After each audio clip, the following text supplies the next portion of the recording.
like, you can put that in an article. So I'm like, so. Yeah. So, and I need to log into chat and stuff too. So go ahead. I appreciate that. No, you don't need to. It's just that we can keep an eye out for questions and stuff. So yeah. I'm so grateful. At least I have something to talk about. Yes. Oh, I've you been have so writing much. and writing and writing and writing, and nothing. And I was just like, well, I don't know if I'm doing any good really, once I have something people can actually see. Oh, you have lots of cool stuff, and those upcoming articles are there's so many awesome old stuff you're digging into. I love it. Yeah. Yeah, I still have quite a bit to go on that one, so Mhm. there are some very weird things to get into. We have a lot to go over, so let's get to it. Good thing about having a long vid is I can get all the stuff done I need to now. Let's look at some of our Mhm. smaller features. And I can I cut love those. the miniature setups; those are incredible. Yeah, it's all a lot of it's Jeremy from All right, Gamescape 3D you're and gonna also have a folder in there. hey called Chris, Magnet Face Cliffs. also Those refer Yeah, to all a your few my brain sponsors. shut specialty off. items Printing that we goes have ever on. here. Yeah. You can see Mostly, this tree right here. Actually, just pops right off. Yep. And after you pop it off, you can go ahead. Very cool. All right. I have a door A little behind here. piece you can swap in there. I'm a little behind, but for no Also reason. Just have a plain cliff face you can Hey, Sam. swap right. You can. Hello. Whoops. Hello. You can pop in there. I told So let's say I told Curtis on adventure and and- Wamoku they can come on in the second hour. you know for a someone bit. says a magic word, maybe that makes a So- door appear in the side of a cliff. Give me a second here as for I you get to out shout enter outs to inside everyone. or whatever. So this one right next to it Hope is everyone's another doing swappable well. one. We have a cave entrance. These things blend in real well Well, that is so cool. I didn't know it was on the modular like that. tabletop. Yeah, You can it's see- really coming a long way. see that Wow. Technology's Okay. really coming a long No way. cave. Seriously. Oh Cave. my God! And I had Just to that use little simple. tiny castles Okay. made by Airfix. And So. then the last one is down here. Yeah. Shelves right here. This whole thing Should comes I off. gush utterly over how great Okay, your there's article your is magnet here, faces Roger, on the or wait back. till we You're start? also going to You have can wait. open You can- locks you everywhere can you wait, have that's magnets. okay. Most of the time you're going to want to use I magnets. think like I yours think too. you will Thank like you. it both 3 ways. Yeah. by 8mm magnets on this. I must say that I needed something the with a long little more punch climate than the article 2x6s is I a lot of usually cool use. stuff here. So you can see the open Now, locks being useful in some cases. Mostly, I think The hardest you'll part want of to trying to use review them that on article side is to side I wanted to connection just read it. potentially. Yeah, you wanted to Because absorb you it. get You didn't into want to situations proofread it. Yeah, I It know. the was- magnet It was just so polarity isn't interesting. I set just up like correctly for no, what you no, want to do. no. And those I open locks want to read will all of this. override I Yeah. have to admit, I'm a big fan of magnets biomes pushing and away from each different other. Mhm. In terms geographic, of this base here, you can biological use any areas and quarter-inch things like material. that. I was just using sitting there staring hardboard at, going, here. "Oh my gosh, he actually did it!" You could use Whoa. quarter-inch cardboard. But it's That was interesting. foam It's core, some kind interesting. of Well, I'll plastic, talk about that when we get to plexiglass, that anything article you got because there's a available. couple You of. could even use It's 1/8 inch interesting material that and shim it up he a chose the little bit, GREYHAWK approach. or Yep, double I it up, didn't whatever. when I did it. So there's the hardboard I'm using. Okay, and these set right on top. Yeah, I'm just trying to Go get as many ahead and shout outs as I can move here. these out of the way so before you we can get sort of see the started front here. Now I need to mechanism. open up my Okay, version so we here got so I can magnets all along here. see what it. And these are just the tops of the differs. cliffs. Your board sets right in here, and you do not need to cut precisely. We got a lot of Oh, overlap there we are. I hit coverage the there. wrong button. I couldn't As you figure can out how to get see- everybody Oh, back. good. In most It's not only cases, most Jay that spots has you're wrong looking buttons. at We a all Oh, we all no. can press the wrong coverage. buttons. Yeah. So, you know, if He had you're computers. We go if you're back a within long half way, an but inch, not in that's a gonna friendly way. take care Sam, of can you do it. me a favor? Sure. And then What's Give- up? we have get Paul magnets, and Luby these the things login just ID. Pop right in there. Or how? Lock 'cause- things into place. Okay. These, Give me, this one here is an earlier Yeah. one. You can To see I find went a little everything. deeper. I decided right, yeah, I just yeah. can't right at the second. for the one I'm releasing. No it, problem. So you don't have so much. That'd be nice. 3D print Yeah, he's in coverage Ireland, going so. back. It doesn't really interfere if you're just doing a cliff And face. Must be up like But if you what form is it these like things into an 1 entire o'clock butte, at night that or extra something? rock 1 It's, o'clock in no, the it's morning? probably takes 5 up a hours. lot of surface space. Daylight saving, it's 5, So, isn't it? I trim that back Where a is little it? bit. Well, So there the you go. daylight That's saving how, is both here those and there, so it's 6 top hours plates from hold you, into or place. 5 hours Oh, from you. Yeah, okay. 5 hours There from are you. a few Yeah, features that I'm not showing and 8 today hours from me. that So will be yeah, available in your kit. so they're Each 8 one of these hours ahead of cliffs me. will have a half version, so that's going to come out to about 135 millimeters on this Yeah, it's like upper midnight. print part. So you can print Okay. these tops. Yep. I do not That's have because that it- Alexa in the available for the background, sorry. swappable faces, but everything It's else does have giving that out available. reminders. I also have Yeah, two but you have a turnout really good corners headset there, instead Roger. of It turning sounds in, awesome. Yeah. and I also have Well, a three-part This is actually from switchback state of South Carolina. switchback trail Part that of my I Hey. will it's my use as a job. painting demo Yeah. in the middle of the month. Mm-hmm. They gave it to me for So free to that's use, but something then I you have Yeah. to give got it to back look That's whenever good. forward to. don't Yeah. work anymore. So I just keep using it for everything. It's Right. been Yeah, a lot of might fun. as well. Flip Yeah. this thing around so we Oh, can get yes. a quick. They don't last look at the forever, you know. backside of it. They wear. Oh, Oh yeah. Yeah. not in this house with cats Okay, chewing here on we the are cords. on You the know, backside of I've the lost 4 cliffs. mice that way, and I'll You can just see What's up, stand there and scream Jeremy? at the What's cats. themselves provide what's up quite a there, bit of CTOs? What's support. up? So, Long shot. We're almost there. If your We're running a platform's little over behind. maybe That's 7 all. or 8 inches, We're you good. probably don't need any additional Times support. it's 7:01. The cliffs will I'm just take trying to get care all my of shout outs supporting, out, and as soon as I do whatever that, I'll go to platform the entry material you screens. set up here. We're almost there. But if you go back like maybe a foot, 14 inches, you might want some extra back supports to keep this thing from tilting over. As previously mentioned, I have And I'm just hitting designed Sam, some and that'll be it. All right, we're good. mechanisms here that you can pop together. They'll Just so I provide know I you went the through the whole support list. you need on the back end of your All right, let me set the platforms. giveaway up now, so I don't forget that. Boom. The All last right. feature I want to Yep, go sent the over link to are Paul. slide Got it. He's cliffs coming in. for allowing your characters Okay. to climb up them. Yeah. You'll have 2 of these wider. With my chair in talk position, I can't hit anything right. My keyboard isn't where I'm used to it being. Hey, Paul, you hear us? Oh, I can hear you. All Hello. right. Yep, we can hear you. Perfect. Awesome. Yep. 5-5. Yep. And I'm second rowing you with Paul and Roger here. How's that? Are you all right with that? Put them on top for now. Yeah, and Paul, we are drooling over your climate article. We're both Roger and me. Yeah. Mm-hmm. Oh yes. Oh, good. Oh, yeah. Hello, Roger. I Oh. don't think I've ever met you. It's a great honor to meet you and share a roster. Oh, I'm just a guy, but it was I read your article. No, There was a lot of good stuff to see. That was a lot of fun. Wow, Oh, I got cool. to get a preview of the Gates article as well. That was a lot of fun to read through. Oh, thank you. So, Yeah, I was enjoying the climates piece. That was very cool. Yep. The soul husks thing, by the way, Samwise, did you do the soul husks thing? Yes, I did. Oh, I thought then that I was need very to clever. read that. I thought that was very clever. The We'll idea see of if you have some. Yeah. yeah, that was nice. How our ideas differ here, because I haven't. It's published probably anything. extremely clever as long as cost is nowhere near them. It'll be fine. Oh, Cos is not near my soul husk. No, so, no, yeah. no, no. Involvement. Like I said in the postscript, yeah, that was just. I had the idea. Gary had the idea of Louis. Both wanted to do something, and then, bam, the idea just formed. Chris, you're in. Paul, whenever you got to go, just depart, okay? Just say, hey, it's 2 o'clock, whatever time it is there. So, yeah, all right. Yeah, thank you so much for Yeah. staying up late or getting No up problem. early. Yeah. Well, it's just past midnight here, so I'm usually You knocking can around. stay up till 5 a.m. I mean, everybody does it. I fade around 3. That's when I go to bed normally. I'm normally knocking around Cannon Fire or GREYHAWK till the wee small. I get it all hours. confused, Paul. You woe singer? I get them all confused. Yes. Okay. I'm Woe Singer, but also Langscape. Oh, that's Woe Singer why. on Okay. Twitch. Yes, that's it. Oh my gosh.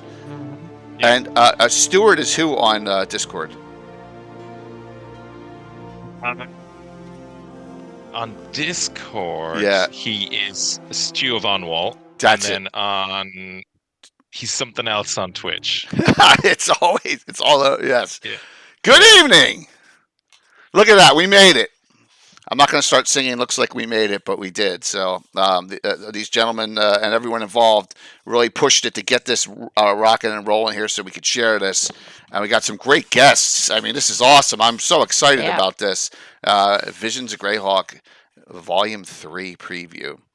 So, okay, let's introduce our guests. I got Anna and me here, Yep. and then we're going to have some others later on, too, and Gary will be on as well when he's able to. But let's start in the upper right-hand corner and work our way around. So, Paul Luby. Paul. Hello. Welcome. Hi. How's it going? Tell everyone about yourself, including that article, awesome Harvey article you wrote all those years ago that I still use to this day. Right? Oh, yeah. So, City of the Scorned. hi.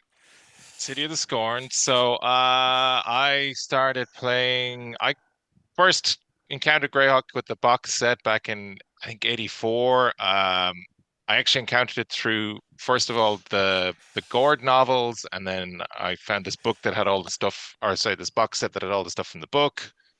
And then I got hooked from there on. And then in college, I started playing in a campaign in Nyrond. And then I got involved with Living Greyhawk, and through that, I started being asked to do articles, including leading up to that Hardby article in Dungeon Magazine. So Living Greyhawk finished. I did the Mysterious Places articles on the Living Greyhawk website for a while, along with Creighton Broadhurst and Stuart Kerrigan and Sam here and Peter Schleipen. And then when Living Greyhawk went away, I kind of went into my Odin sleep for a while, went off, did other things. And then I think it was you, Jay, that kind of stirred me out of the Really? slumber. Yeah, you woke one of the old ones. Oh, well, Good. I'm honored. Gotcha. I'm honored. Got me back, got me onto, came back to Greyhawk, and I've been knocking around Greyhawk causing trouble ever since. And you also did a lot of things like oh my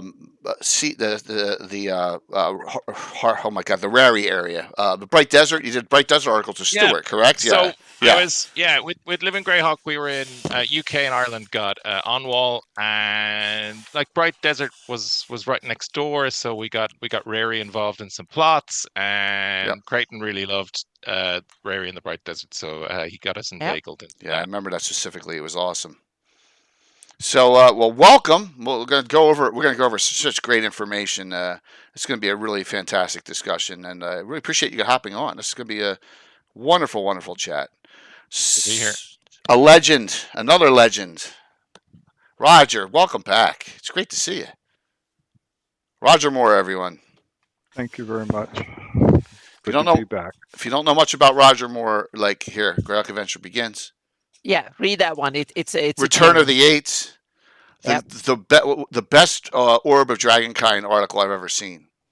Mm-hmm. That is like legendary, and a lot of great monsters too. A lot, little bits and pieces all over the place, and tons of stuff in Dragon Magazine over the years too. Yeah, absolutely. So had a lot of fun. That was good. Roger's very humble, and Roger's got some great articles in this one too. Mm-hmm. So we'll get at it in a second here. Welcome back, Sam. What's going on, man? Thanks for avoiding the disaster there. As they're like rushing to get everything on. I'm Sam Weiss, the new canon, and I started way back when, was a Greytalker. Back in the mailing list days, and went into Living Greyhawk and put articles here, there, everywhere. Now I'm articles in both zines on a regular basis, and got one in this issue. Yeah, and it's I haven't read anything but my own article, so I got some exciting stuff coming because I haven't seen it yet. So it's going to be really exciting.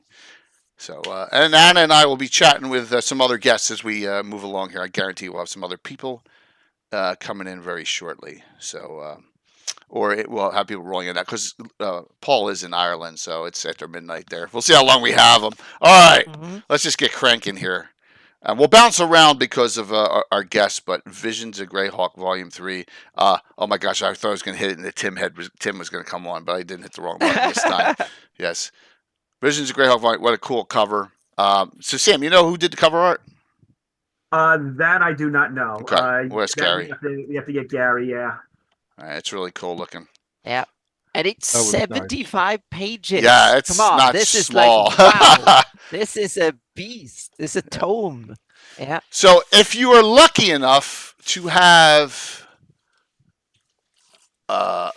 because of Gary, I'm just gonna have I'm gonna have a collapse. Don't worry about it. It's nothing Exactly. You have important. like Visions 2 in heart and copy, and where's Visions 1?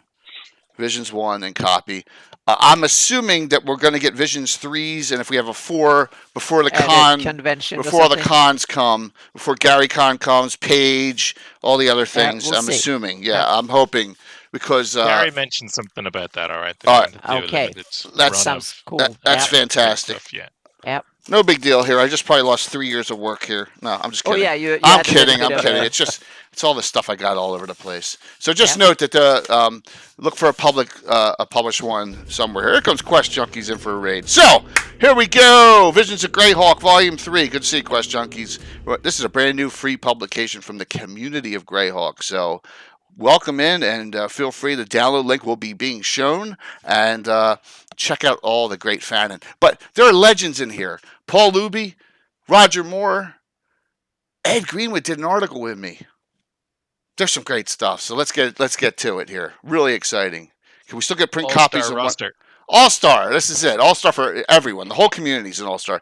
Can you still get these copies of 1 and 2? They were limited print, special giveaways at conventions. So the answer to that is, if you know the right person, maybe, but I don't think so. Maybe we can do a reprint, but these are in color. It's kind of costly they're all in entire color. Don't know, but at least you can get the full copy in PDF. So I don't want to say. it will be available in PDF. Yeah. Empty curse it. So there is a whole song about or story about the front cover, which is cool. We'll have to ask Gary a little bit about that. I'm assuming if that was his. He wrote that. That's Gary's. Yep. Okay. Cool. Okay. Visions of GREYHAWK Volume 3. Contents. That's the dedication. Dedication editorials are coming here. Yep, we got a Gary dedication. All right, so just real quick, we'll go over. We got Curtis Cable in here. Everyone knows Curtis. Curtis will be coming on the second hour. Okay. Then we got myself and Ed Greenwood. Paul Luby. We'll go over Paul's first because he is in Ireland. Roger Moore. Part 2 is first, and Gary explained to me. I asked him his question. I've had this question on Twitter like 3 times. Part 1 is a reprint, correct, Roger? Yeah, so it's a reprint in here. It's not original print here. So, But and it's then great to have both. Because you can kind of go over the whole thing. Yeah. well, Josh, Tabletop Josh. When I say that, it's whoever in the inner circle had them printed, right? Because I have 1 copy of each. I think I may, yeah. There may be some floating around. There's some Leonard Lukowskis floating around. It's tough. It's a limited print run. If you go to GaryCon, that's where you got a shot at it because we give a lot out at GaryCon. So Gates Part 2, Gates Part 1. I always can't say Nijaneko's favorite of Zanye is Detect Life. Nijanenko. Matt Hedges. What is Matt's other name? Is that that we know him by on Discord? Does he have a name, Sam?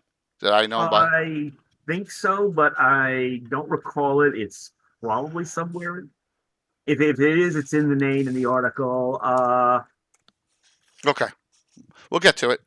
The Soul Husks of the old one. That's Sam, right? Yep. Michael Mossbarger, Von Molku, Knights of Nyrond. Because, Nyrond doesn't get enough love. I can understand why it's boring as hell. Just kidding, Michael. I'm making a joke. Schools and Magic in the Flannis. Osmund.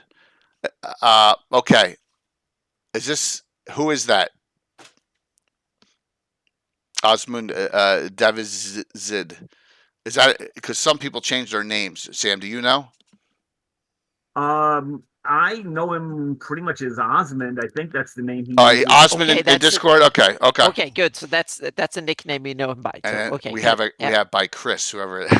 So Clooney Monks. Okay. Yes, I don't know. Yeah. And then we got a best of Cannon Fire, The Altar of Dewar, Mike Bridges. That'll be interesting. We're going to go right to page 14 because we got Paul on from Ireland here. And we'll go right there first, and then we'll hit the Roger ones. So I think I just passed it already. Alrighty. Oh wow, look at this. Holy. Climate of the Flannis, Wosinger on Discord, Landscanth on Twitch. All right, Paul, tell us, give us some synopsis and some high points of this article. Wow, what great artwork too. Beautiful artwork. That's all Gary's. I did the maps, but all the other incidental art, which really brings this to life, is thanks to Gary and his layout and design. This is, well, we love to blame Smedger for everything. This is actually Gary's fault.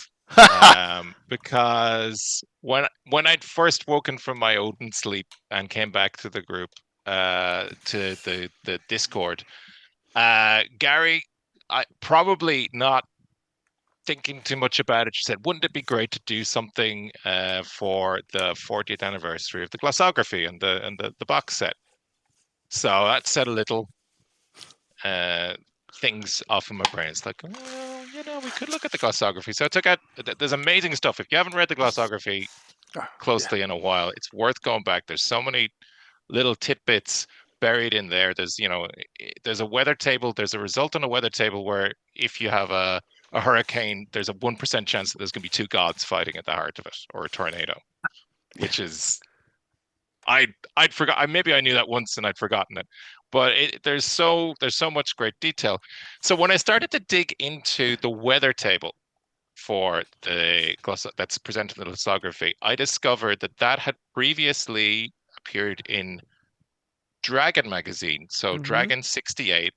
Yeah. David Axler, who I had not previously heard of.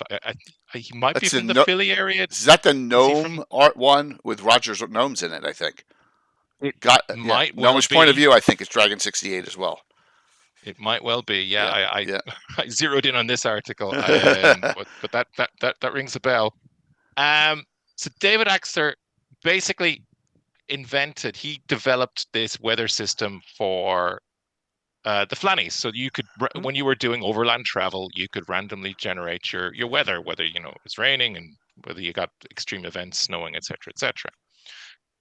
So those random tables, I figured, well, you could actually start to build a climate system from this, because it gives you mean temperatures and maximum temperatures, and it gives you for all the different lats and longs, well, lats anyway, latitudes. So a lot of number crunching later, we can build the first of two elements that you really need for a climate model. You need to know temperatures and you need to know rainfall. So the weather tables give you temperatures, because you can just look at the maximum, minimum values and the average values that you get for any particular longitude. You do those for all the longitudes, you map them out, and you get what you just had there up on the yeah, that's cool. On the thing. So when David Axler was inventing this, so he figured out, he looked at the Flannies and he said, okay, Earth and Earth are about the same size.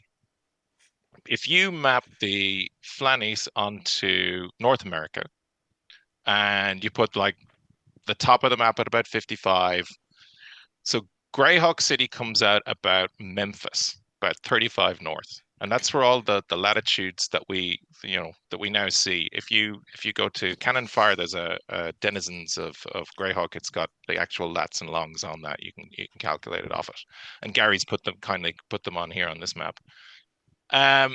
So he took how he built his table was he took the weather data for Philly, which is about 40 north. Right. He applied that to 40 north in the Flannies, which is about Chendal. Yeah. So you live there you're in Philly, Jay. So you're in around Chendal. That's where you are. Yeah, right about here, right here. That's Chendal. Yeah. And then he just extrapolated, if you go this much farther north, it gets colder. If you go this much far north, it gets warmer. So if you map all that out for the midwinter month, so I think that's Fireseek we're looking at there. Yep.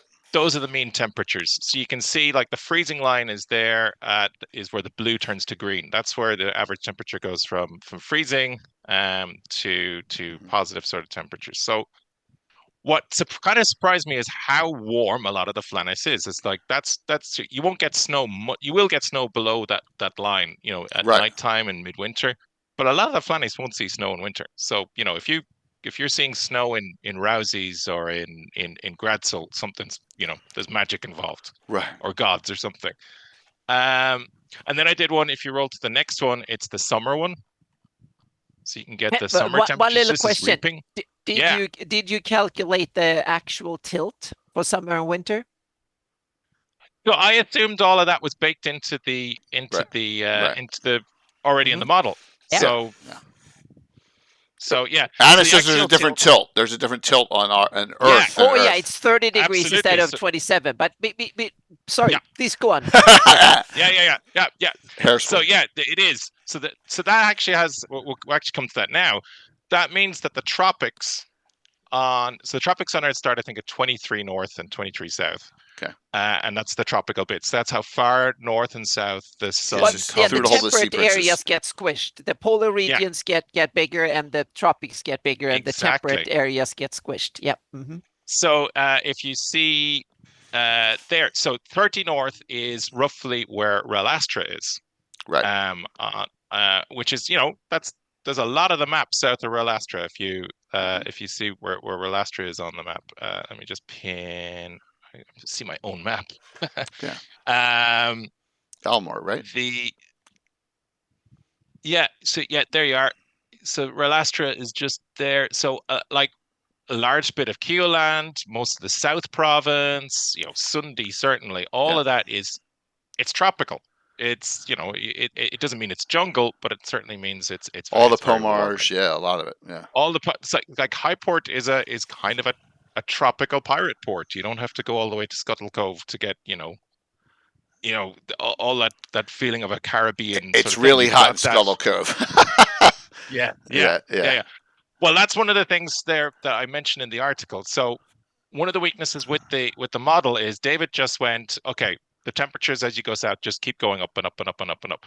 So if you take the model as straight out of the figures out of the book, it gets like super warm once you get down into like the Tilvanot and into Hepmonaland. Right, and there's no trade winds or anything like that in consideration. The oceans are a huge influence on the climate. Like Aruba. You can be much warmer further north, much cooler south, depending on the water. Aruba's not super hot, right? Exactly. And take a place like Iceland or Scotland or Ireland is way warmer than Alaska or the Newfoundland that is further south than Ireland, and Ireland is much warmer.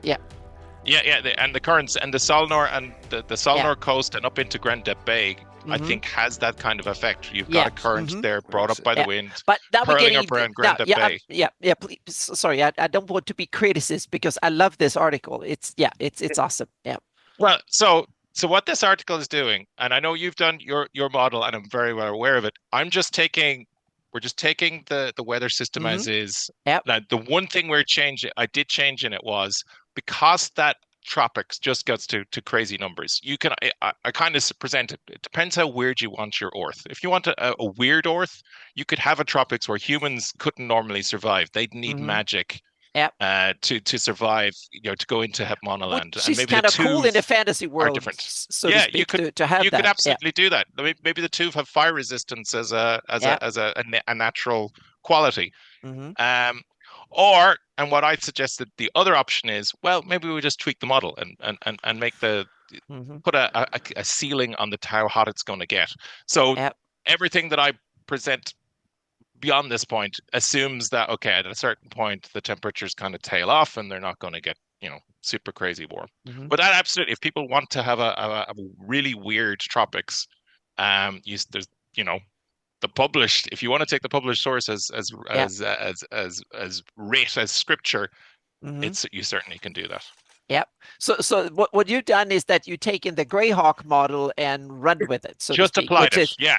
Which I think is great. Yeah. What and you're much more complete. What I did was, and the reason I went with the Köppen model, that is like the real world model, was because I had a bunch of half a dozen real world experts that were professors in that method, so to speak. So I gave them the model of the planet with the map, a global map, and the oceans, and we start figuring out the currents. Yeah. And I told we need to come up with roughly these numbers in these areas, and told them the story. So they ran with it. And I haven't done half as much work as you have, but it's interesting because now you're giving me inspiration to the other half of my stuff, so to speak. Maybe, and look, we make got it useful, because mine is not useful yet. So you got air masses and precipitation and a lot of other So that bit, that's the second part then. So rainfall is the other thing you need for climate, because you got temperature and you got rainfall. So the rainfall in the model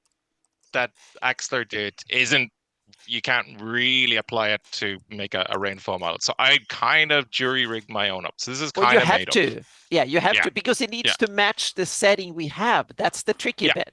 Meaning the bright desert needs to be there, the forest needs to be where they are, Vespi and stuff. Yeah, so we had a whole day discussion why Vespi forests were. It took this is during COVID. So they had all the time in the world. Everybody was locked in. We had all the time in the world. So I had two professors, one in oceanography and the other one in global climate. And we took literally 4 hours with dinner in front of our computers talking about why Vespi forest was where it was. So to speak. Why it's a conifer. Right. Yep. So this was just explaining the bits. You've got air masses. I mean, we don't have this. I love this. Yeah, you can. We don't have to go into detail about. No, but you can have mountain waves. That's we realized the mountain chains in the Flanies, they play havoc with the jet streams and stuff. So the rakers and the winds come primarily from the east, because that's what the book 83 box set, and that is correct with the real world climate model. So someone had probably studied the real world climate, written that piece into the 83 box set. It is for the northeasterlies, but it's got southeasterlies, which are not. They should be southwesterlies when you go north. Yeah, when you go. Yeah. So Earth has southeasterlies, which you would not see on Earth. And now Roger wants to say something, but you're doubling too much. Just a quick note. I mean, it becomes apparent when you read the World of GREYHAWK box set, the 83 version, was that Earth is too perfect. The calendar makes too much sense. Yeah, everything is very, very orderly. And it becomes pretty clear. I thought there was somewhere where Gygax said that the gods are actually interfering in the weather. I don't think he said it for any particular reason. I don't know that there was something, but he made it very clear that the higher powers were sticking their finger in the soup and stirring it a little bit, or something to that effect. So, certainly anything could be subject to one deity or another. It's a good caveat to have in fantasy world. Yeah. Well, in this one, it seems to work. I mean, that's the way it's set up. Yeah, and it kind of gets you out of jail when things don't quite work right, and they look a bit weird. It's like, well, the gods did it. It's a perfect. But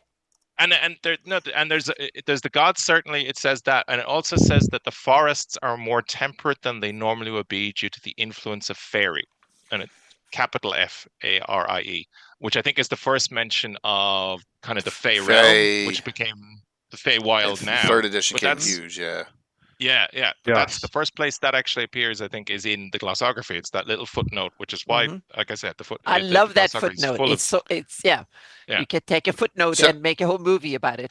This is what Gary did. Gary always stuck little bits and pieces. I mean, I even mentioned this in one of the articles I did. He was very fond of sticking little bits and pieces into everything, and you had to dig around for this buried treasure.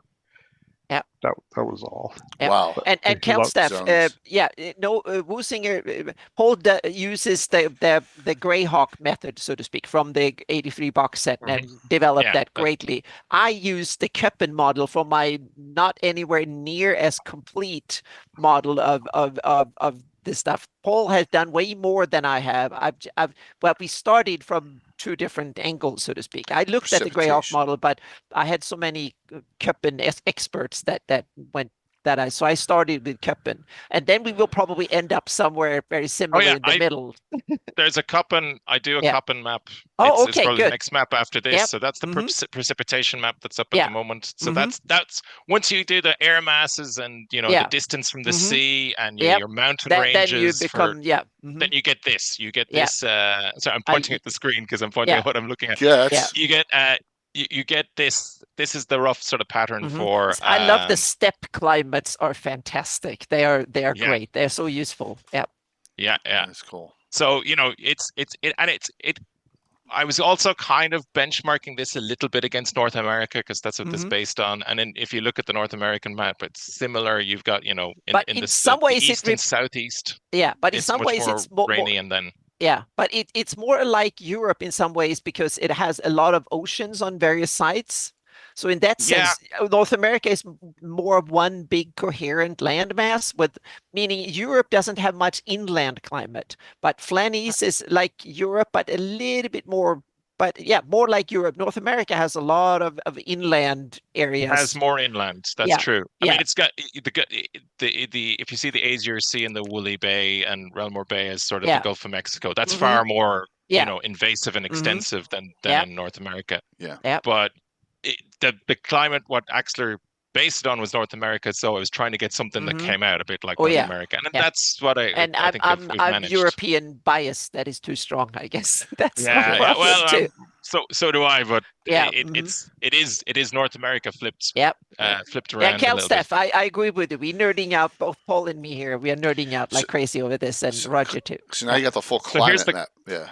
So this is the Köppen map then. This is how the Köppen climate zones come out in my in my stroke, the GREYHAWK version. So there's a lot of that pale green is sort of humid subtropical, which is what you'd get in the kind of southeast United States. South Carolina. It's South Carolina, Georgia, that kind of the warm, humid south in the U.S. Eastern, southeastern. Yep. Yeah, a lot of the Flanneys, because of that 30-degree tropics, you can see that those blue areas, which are the temperate areas, are much squished in this map. They're kind of confined, like almost north of the Near Deave and up into the Fell Reef, and then you start to get into subarctic already. And it's by the a time problem. You're hitting the Barrens. With 30-degree, when we did our Earth model, the temperate almost disappeared in the Flanneys, and we were like, oh no, we need that because that's most of the settings. We had to kind of push it, use the mountains, and we rejigged the oceans a little bit and stuff, and then we got it to work, so to speak. So that was hard. I think the temperate bits are the bit that where the model Axler's model actually works best, because that's it's around Philly. I think it starts to go a little bit skew once you go south, and you got to adjust it. And probably north. There's not enough north for it to go weird in. But yeah, that middle bit, around Chendal and 10, 20 but the degrees drawmage is good because the drawmage and the ICC has no connection to the major oceans, so they are cold. That we figured out. Yeah. But that's the huge difference, because they are not rotating around. So they are up there in the cold all the time. There's no warm water coming up there. Should be cold. Yeah, I agree that drawmage should be cold, but every description of it says that it's unnaturally warm, and this is where the god has put his finger in the soup. We said that too, because otherwise it would freeze over a lot of it. Yeah. So yep. And that's why you get lots of fogs and stuff in winter on the drawmage. So then the next map down is the biomes. So with rainfall and temperature, you can get Köppen zones. You can just put this into an equation and they pop out. And then another one is the Holdridge life zones. This is biomes. This is the nature of the sort of the vegetation and the kind of fauna that you would then get with it. And that gives us a similar but much more detailed map of the types of, what type of forest would grow here, there, and everywhere. Yep. So the orange there is cool, temperate, moist forest. That's the kind of forest you'd get in sort of places like Michigan, the sort of the North Midwest, or in Europe.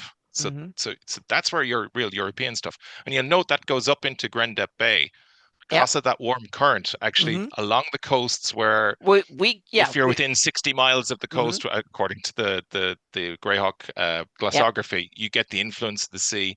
So it's actually warming up. So that's there, like temperate rainforest. Yeah, it's like Nova Scotia. It's like or like it's like Maine, like Oregon, or the Pacific Northwest, or Ireland. Exactly. What Ireland used to be before they cut down the trees. Yeah, exactly. So you got that. That's that orange. The brown then above that is steppe. So that actually works perfectly. You've got the Barrens, and it wraps all the way around into. You notice it wraps around into cold Eckbeer. steppe. Yeah, cold steppe. Yeah, it's cold temperate steppe. So it wraps down into Eckbeer and into Zeef. Now along the coast you get sort of temperate forests. On the other side, the Udgru in the west is the same thing. That's the Oregon Pacific Northwest, because then you have the warm drumage. You get it. Yeah. So that explains that. So part. Yeah. In or did you? Udgru is okay, a little bit of an anomaly, because I think if you do rules as written straight out of the glassography, that should be in a rain shadow. Like it should be blocked from the northeast and from the southeast. Oh, but the Yatils are so high, so that means that you get the warmth coming up from the drumage, because the drumage, each worm, we said it, we kind of had to rejig it there. So, so there should be, because they're so high, they're sucking. Exactly, you get just like you have it on Yep. Okay, that's it's good, like because if the Rocky Mountains will be the height of Himalayas, then there will be even more. Then the local climate takes over, meaning warm water coming up from the south. That means a lot of rain that way locally. Like you have on islands, but in a bigger way. I was going to just explain it with deep roots and an aquifer and maybe some fairy. You can explain it with local weather. I had two professors do it. So You got awesome. You got a lot of synopsis at the end, which is great. Oh yeah, this is so much fun. Yeah. So then, obviously that's all very well and good. Those are nice pictures, but people are going to want to see what each location is, each part of the Flannery. So I use the ones I think Roger, these might be from Adventure Begins, breaking up the Flanneries into the different regions. Northern Reaches and Western Near Deave, and those classic sort of divisions of the Flanneries. I hope it was good. What are those places like?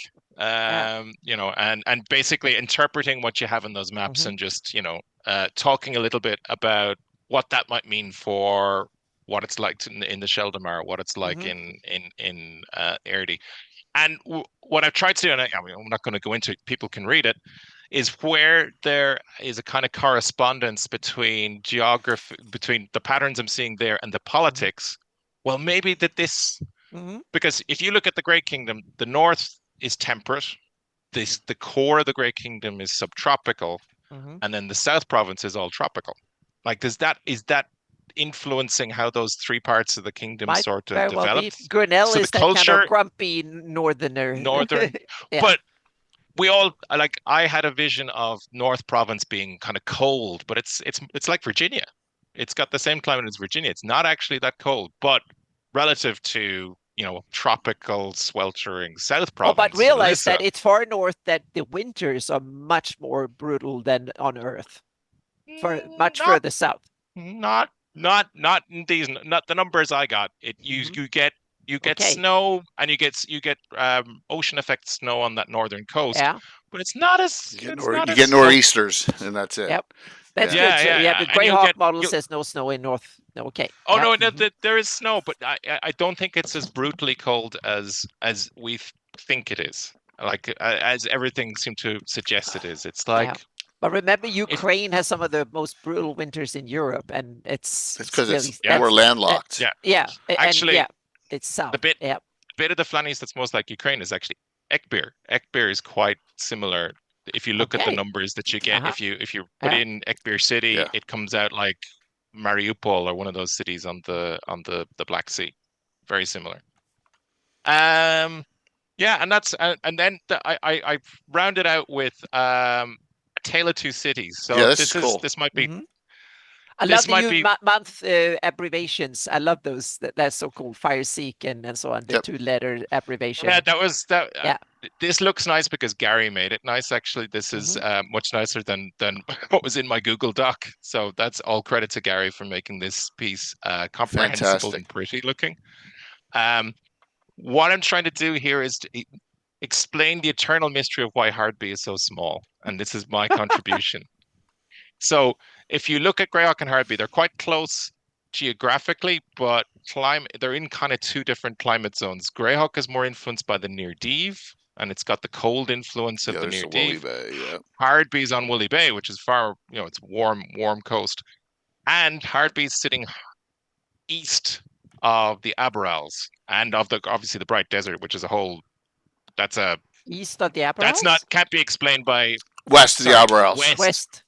I was getting east and west. West of the Albarels, west of the Bright Desert. Yeah. And the Bright Desert, I don't try to explain. That's just magic. No, it's exactly. We have to. It's a curse. It's one climate zone off, so to speak. So yeah. Yeah. It's used that's to just a curse. Mediterranean, like and it got one hotter, one drier. Yeah. We're not going to try and explain how that exists. No, it's all magic. It's a mystery. Yeah. So it looks like there's about a 10-degree difference between the two, maybe a little even higher. So it's far warmer and it's far drier. And Hardby's a seaport, and it doesn't have a major river like the way that the GREYHAWK has. So I think my theory is what I kind of suggest in the thing. Maybe Hardby is smaller because it just doesn't have enough water to sustain a big population. Yeah, might be. I don't know. It's or there was earthquakes and fires and blah blah blah. But that's where I just have a little speculative sort of thing, and that's how climate.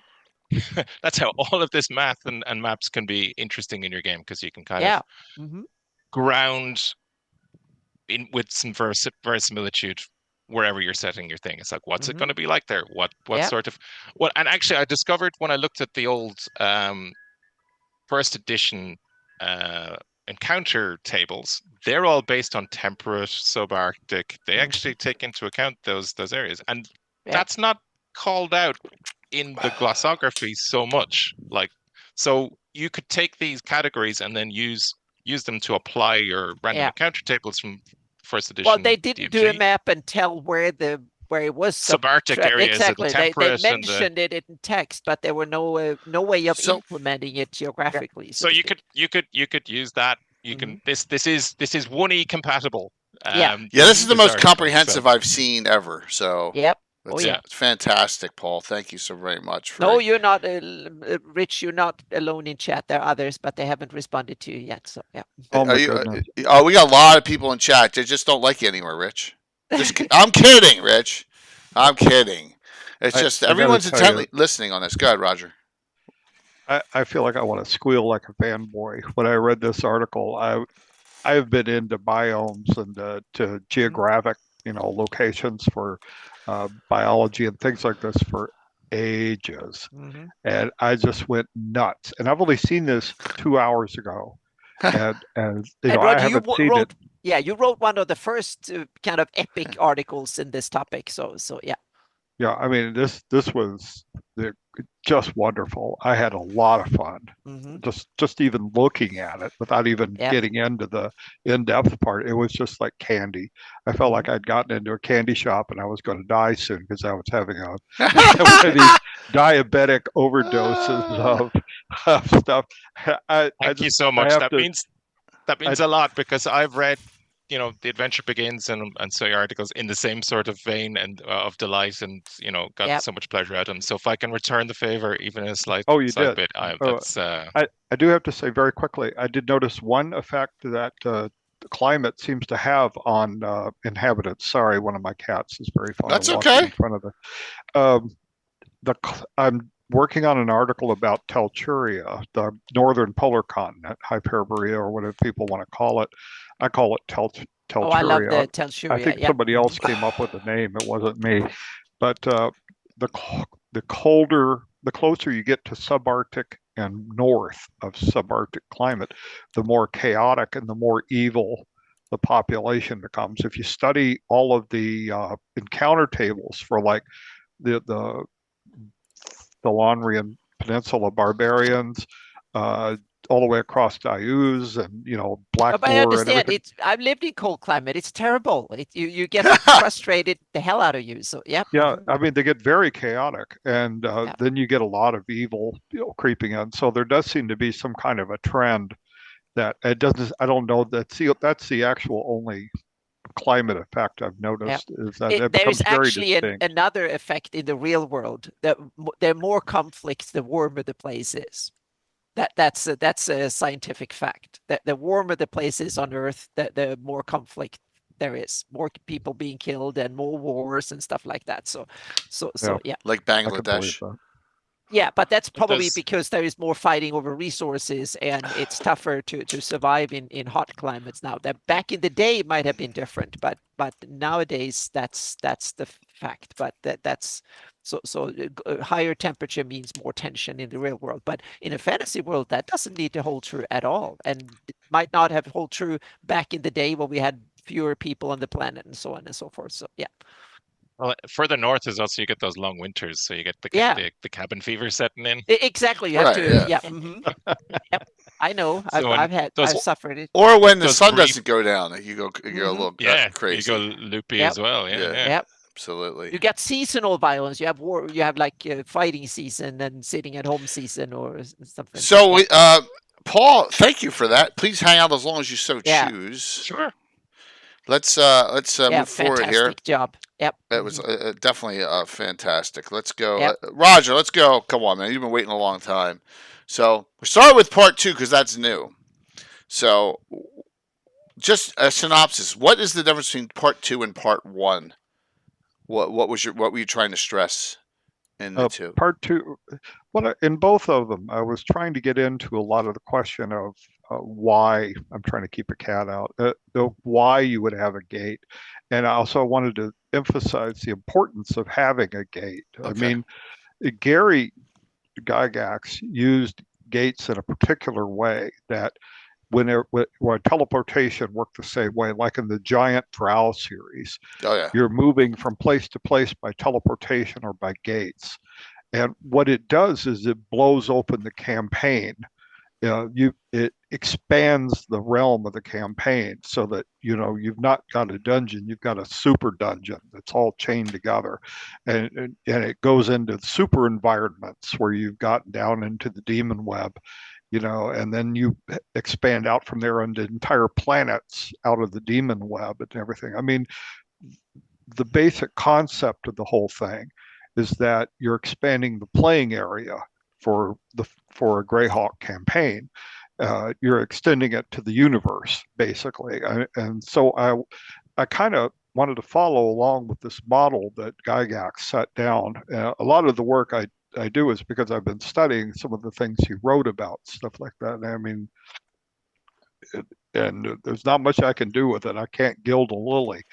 But what I was trying to point out was that the importance of putting a gate in your campaign, because a gate or a system of teleportation within that is going to tremendously open up the campaign. You can, the further you can go, the crazier the places.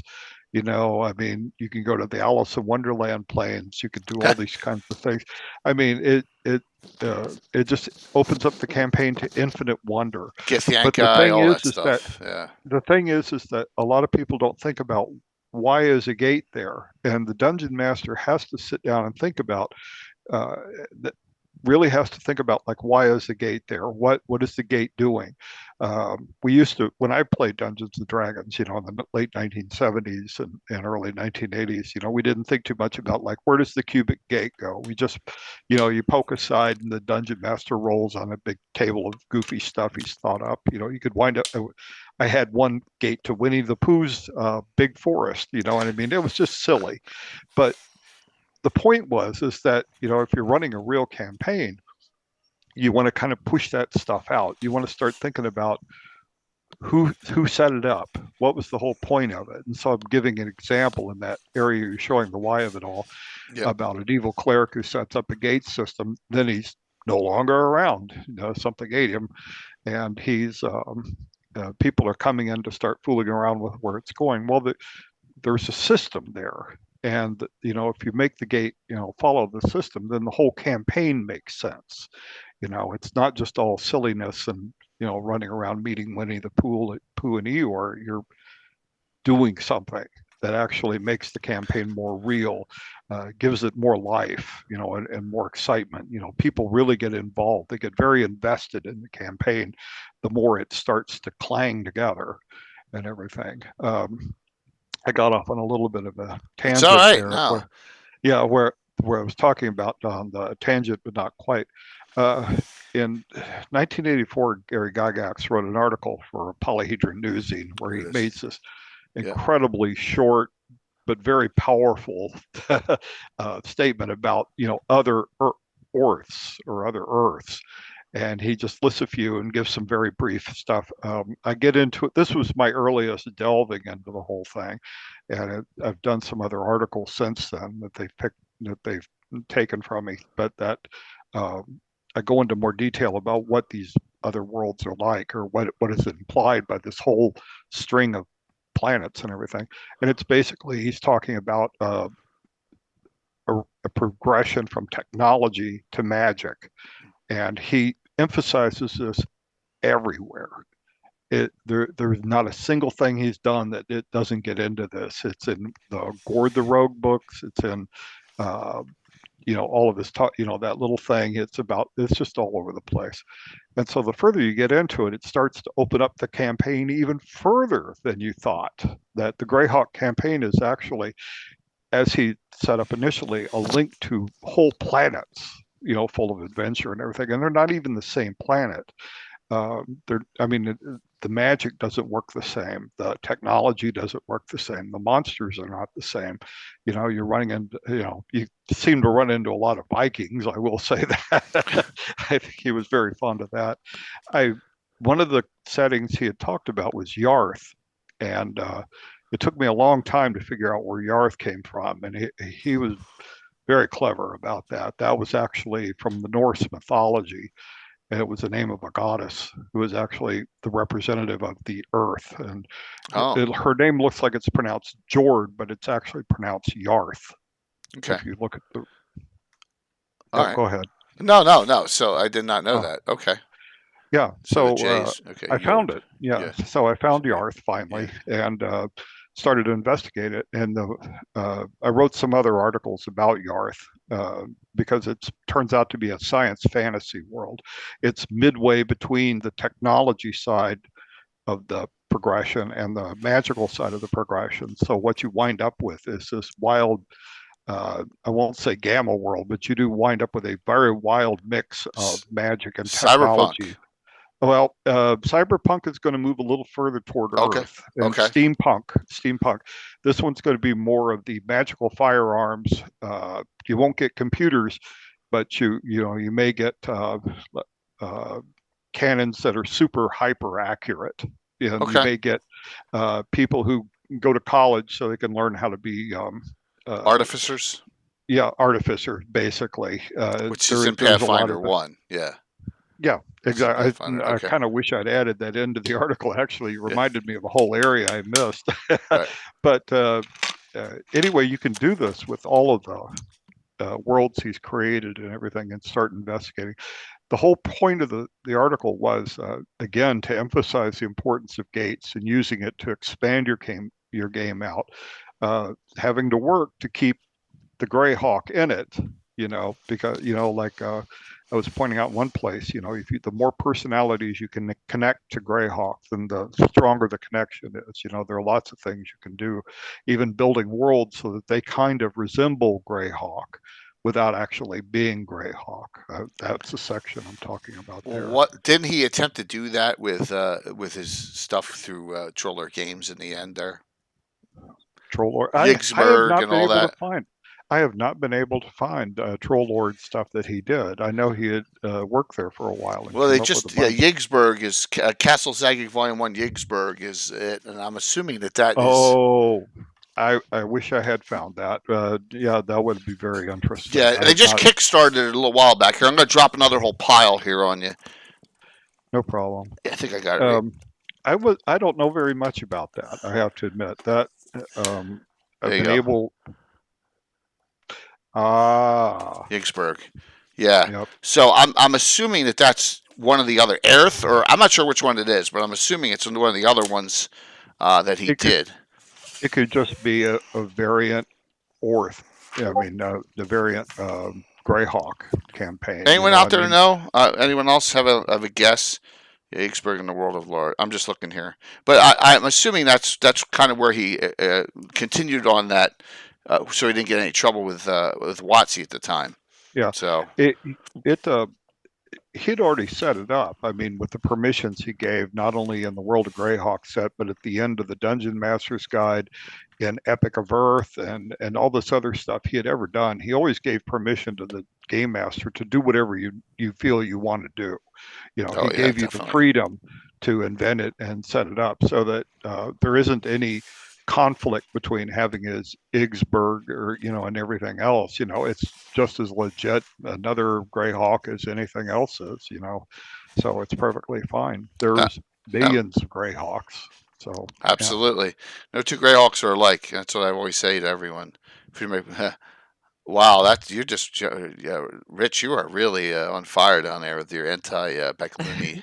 Um, so And Roger, one little oh, thing, you even gave us a naming nomenclature. So now I need to come up with the Meyerth or something, Myrth or something for Meyerhawk. Yep. He was very fond of Germanic, Norse, Icelandic, uh, Middle English, Old English. Yep. I mean, any anything you go through. My wife just got home. Anything you go through that lists very early names for Earth, but gives all the like IORTHE or anything like that, then it's perfect. It's fodder for the cannon and everything. You could throw it all in there and come up with another version of GREYHAWK. It's all good. impossible Earths. Yeah. All right. So a GREYHAWK question for you, and give me the estimate of known gates in published source that are in GREYHAWK.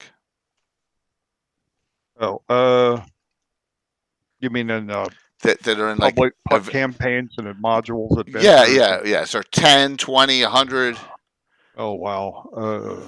that you found.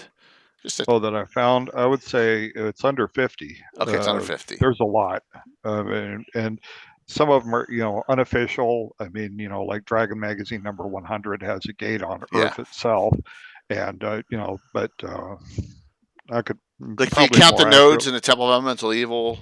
Or I you have just no say idea. throw them I out? mean, Okay.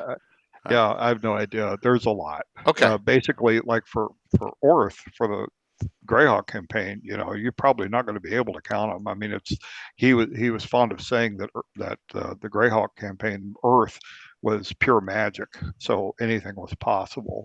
So it could. Who knows? So the point I'm trying to make is they're not ultra rare in the GREYHAWK setting. Oh no, they're probably very hard to get to. Hold on a second. Oh, thank you. Okay, my wife put my food in the fridge, and the cat's going through. Yeah, but okay, they're just hard to get to. That's the real problem. Is that they're buried in the caves. They're in Castle GREYHAWK, where you might die just walking in the door. It's going to be really tough to get to them. They're not super open. Although I do leave the possibility that there are gates in the city of GREYHAWK, which people know about but aren't talking about, and they use them for trade. Odd Alley from the Gord books. Yeah. Oh, yeah. I know what you're talking about. Yeah. Yeah. Also, what's I always forget the name of the inn Eric Boyd did in Iron Gate, World's End Tavern. Is that it?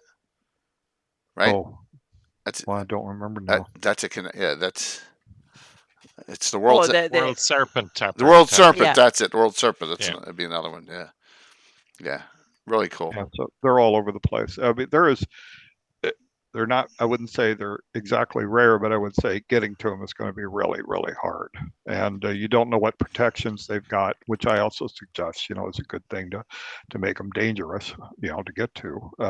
Yeah. It's just, but it is a very useful part of the campaign. I don't think they should be super, common and easy to get into, but they should be, lead in, expand the campaign out. They add more, the whole purpose is to add more fun. It's fantastic and a lot of theoretical and a lot of fun. That just means you can take your campaign in a million different directions. Roger, and I appreciate you doing that. And 30 years ago how was this reprinted with permission? I need to know that. I have no idea. Gary, it says reprinted with permission. You just put it on there. Well, I don't know. Yeah, the original article. Yeah, so it's reprinted with permission somehow, which is great. And this is part 1. Yeah. You If know. you use the name, you can find it online at half a dozen different places. So a lot of the stuff I've written has shown up everywhere. One of the universities in Norway has an article I did on infravision on its. Oh, online. you got Roger's permission. Oh, okay. Oh, no. I was going to say, he just asked Roger, can I put in part 1 too? And Roger said, okay. That is awesome. I ran out of things to say about Gates after these 2 articles. I have to close the door on anything further. I'll let Ed Greenwood's written about him extensively. Yeah. Other people have done great stuff, but I can't. I'm kind of run dry. I'm just going to have to move on to something else. But the whole point was, think carefully about how you're using them, because you can really, change your campaign up tremendously by what you're doing. So that was the main point. So I just want to bring this up. In the first article here, you talk about one of my favorite places we've adventured out through a gate. Q1, the Kingdom of Sayre CD, where the elves are evil, right? And they have pressed all the dwarves there, and basically the dwarves are slaves. It's just, so the nasty tempered elves of Sayre CD can backstab with the best of them. And so they and their dwarven slaves and unicorns and griffin riders can grab an unnamed. We've been there multiple times in my campaign, because that Q1. I mean, Q1's kind of was with stupid with the ship and all, but the gates, all the different worlds you could go to, was brilliant at the time. So this is funny. A side note: Merlin is using really old technology. Merlin does have a VCR as per the EX2 module, so it's like, oh my gosh. What the heck? Anyone have a VCR that still works at their house? Oh my! How about a DVD player? We have a VCR. Mike, he took some old videos and digitized them. So he has a Betamax and a VCR. He has a Betamax too. Oh my gosh! Because he had video tapes that was made in Betamax for family videos and stuff from. That's awesome. Yeah. So we have up the garage. What great stuff, Roger. So. I will add one thing. Was that the Kingdom of Care City? Did I pronounce that correctly?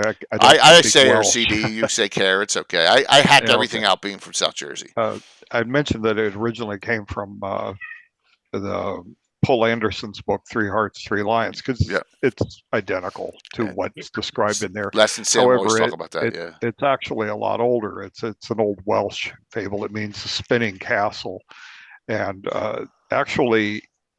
The Kingdom of Care City would fit very well on Inner Fairy in the Epic of Earth, and I'm going to write something about that. As a matter of fact, it's identical to the setup, because the elves are affected by iron, just like the elves and Inner Fairy are, and everything. There's just a huge number of parallels. So Bill the Master Crafter just brought something up very poetic and perfect, and he says, Roger, you wrote Baba Yaga's hut. That's gates all over the place, right? Oh yeah. And we're, by the way, we have that. We're going to tie that our next new level, first level characters we do. Even though I said I'd never do them again every 2 years, we're going to have some tie into Baba Yaga in our game. So just so you're aware. Yep. So, anyone have any questions for Roger's 2 great articles? I love how. In your second one, you go through specific places you can find these gates in adventures, which is great reference. And then your first one, which is brand new, number 2, which is brand new, is a lot of theoretical and a lot of why, where, how, I hope it wasn't too boring. No. There's a necessity to talk about the big picture, and a lot of the stuff I write now, I kind of focus on the big picture and then move it downhill at that point. But the big picture was really pretty important. I mean, you want to talk about what good it is to the dungeon master, and then how it fits into the campaign and what. I love that part. That's the world building. It's I love it. Yep. I'll jump in. As I had mentioned, before we started, trying to review Roger's article was so difficult. Not because it's poorly, but because it's not even because it's so well written, but because there's so much. I didn't want to review it. I wanted to just nerd out and read it. Yes. Yeah. That article is one of the best source books I've read in many years. There you go. That is a campaign building source book. Fantastic. I haven't read it yet because we've just got them. So I just have it here, but I haven't read it yet. So now I know what to do tonight. Yep. 100-page source books are nowhere near as informative as that. That is just awesome. Thank you very much. Thank you. Yep, I can. On top of that, it was the cleanest copy of all the articles. So you haven't lost it, Roger. I'll have to work on that. No, yeah, it was. There were hardly any marks on it. There was nothing I could find. I was searching everything out. Wow. It was the cleanest copy we got this issue. Yeah. The difference between the mine own included. The difference between the first article I wrote in 1995 and the one I just did more recently is that I'm on more medication now, so I can focus better. And that I was not very focused. That's why you get a lot of sidebars and everything else where I'm just kind of rambling around and everything like that. But now I'm a little more focused and I can actually concentrate a lot better. So the second one, part 2, I was able to get into the theoretical a lot more. That was fun. Oh, we have somebody new. Yeah, Curtis Cable. Hello. What's up, Curtis? Oh, you made it home. I thought you'd be in a parking lot. Barely, yes. Hey, how's everybody? We're doing good. We got Paul Luby and Roger Moore and Sam and Anna and me so far. And Von Moklo's going to hop on shortly. So, sweet. Hello, everybody. Hello, Mr. Moore. Hello, Sam. That was ominous. Newman. Very much so. Yeah. So, all right, here we go. Let's go over some more articles here. Gary, if you're going to hop on, let me know when we can make sure we get you. And if we run a little late tonight, that's fine. All right, so when Gary comes on, we'll go over what he did in the forward and the dedication and the editorial. I think that's a good idea once Gary's on to discuss that. So, all right, Curtis. And then we'll go Curtis, then we'll go Von Molken and Sam here. So, Curtis, the Faithful Brotherhood of the Invincible. What do we get? Yes, this is very close to me in a lot of respects. I will say this was it's one of those things that Sam and Gary and I have talked about where it was an organic thing that came out of conversations on Grey Chat and things where I was looking and we were talking about how we would want to have, or what it would be like to have a multinational or cross-state organization sponsored by one of the major faiths and churches in GREYHAWK, and not just in a warfare sense, but in bringing justice, bringing investigation, intelligence, things of that nature that would not necessarily be just clanging swords. And I know this is one of those things that Anna and I have talked about on many occasions about the intrigue side of gaming. It was something that just born out of a passion for it, things I've done for a long time. I'm sorry, Jay. I swear, every time I'm on the show, I feel much more natural wearing these glasses. Because now you have two. Now you have Fritz and Fritz and Frederick. Frederick Caldwell. Did everyone hear that? I'll tell that story at the end. I figured out a way to bring someone from 110 years in the past into my present game. 6 of them. So kind of using not a gate, but. And I'd like to thank too, because I've written a lot of different things in a lot of different venues. This is the first time I've ever written something like this. So I want to thank Sam and Gary and the Pauls, and Norker took a look at this really early on, because I appreciate professionals in their fields, and in this issue I'm dealing with some of the ultra professionals in our industry, so it was very gracious to be included in this. So I just want to get that spoken as well.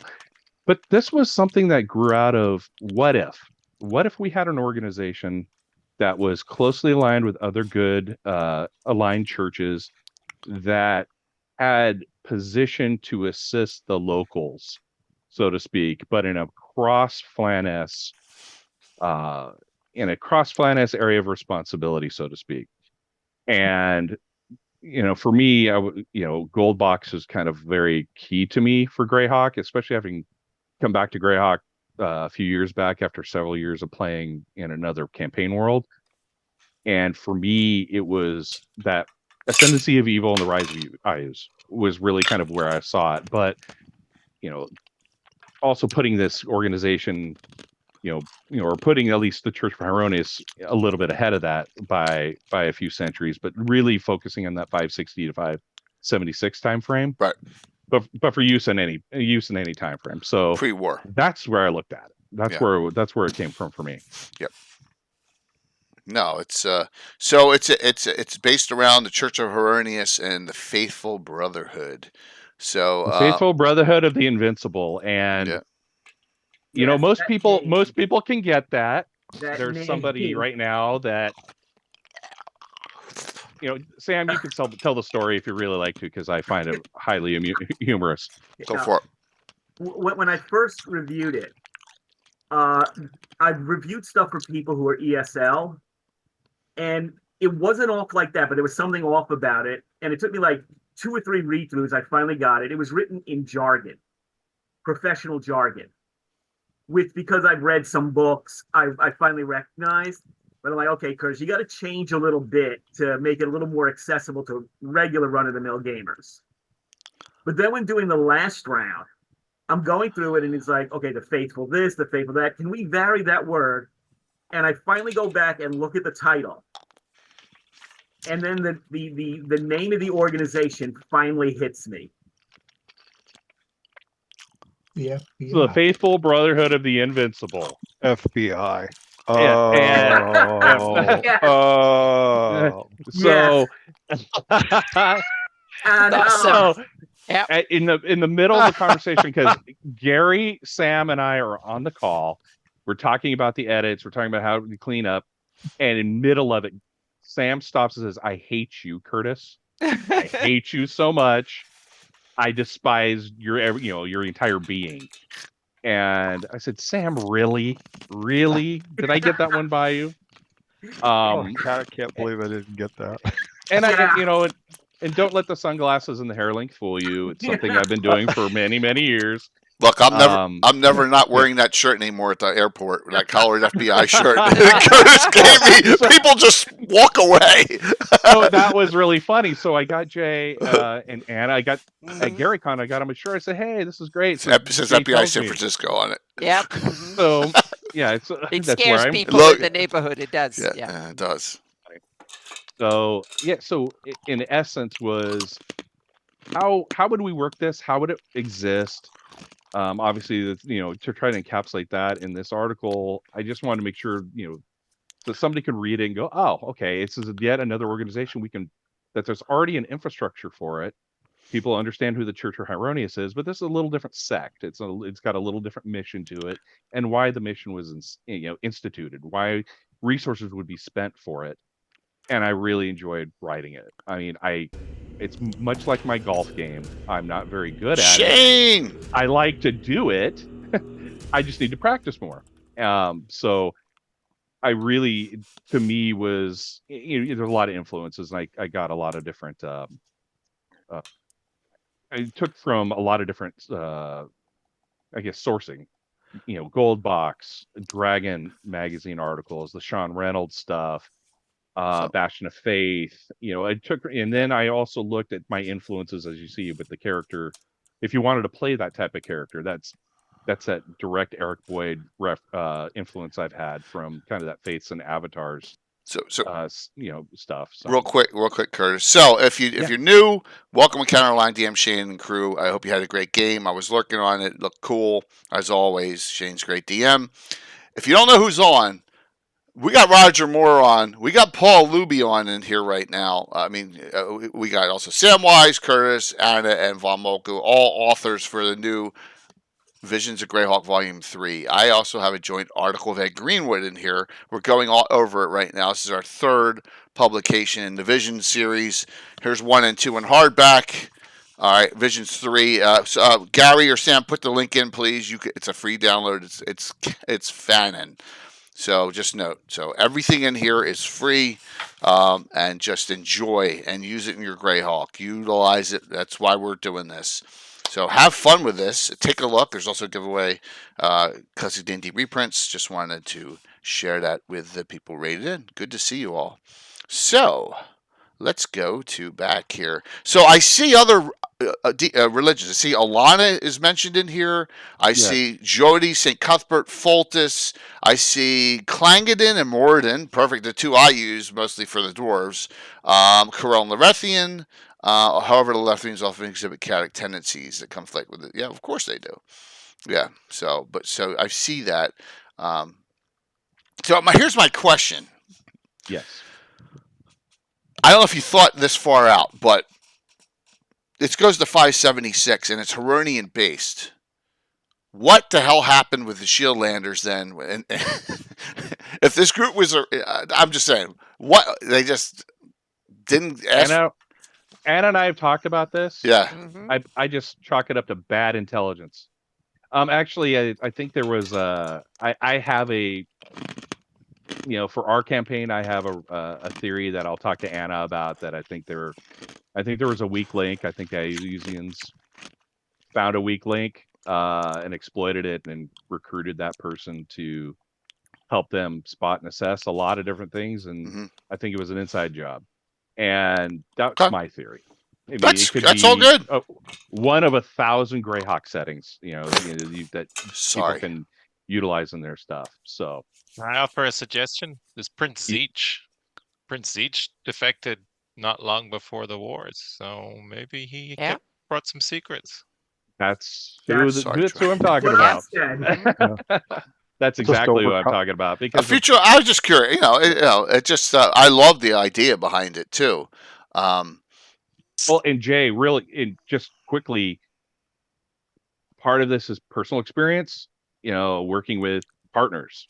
That especially in my formative time was post 9/11. So understanding that a lot of working with partners was like that force multiplier. Mm-hmm.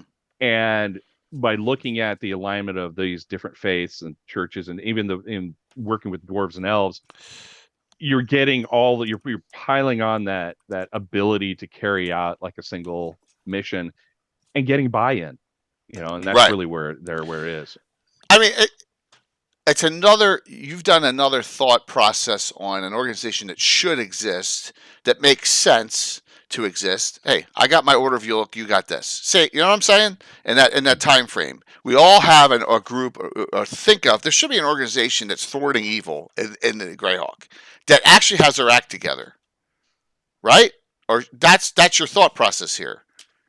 Yeah. It was funny because I think you caught the line I sent to Gary in chat when you had Les on, and Les was talking about, there's probably some good, I can't remember the context of it. There was probably some good elements in Greyhawk that have their stuff together. Right. They're doing the right things for the right reasons. And I laughed. I said, Gary, what is he talking about? So it was really kind of in line with what the thinking was here. Was to understand that they would have positions in different things in different areas that were working with different states, because different states are going to react differently. Different partners are going to react differently. People are going to want to push their agendas before others. And it's a matter of going, hey guys, we can get this done. Let's look at it this way, because really let's focus on what our biggest threats are. What are the bad guys?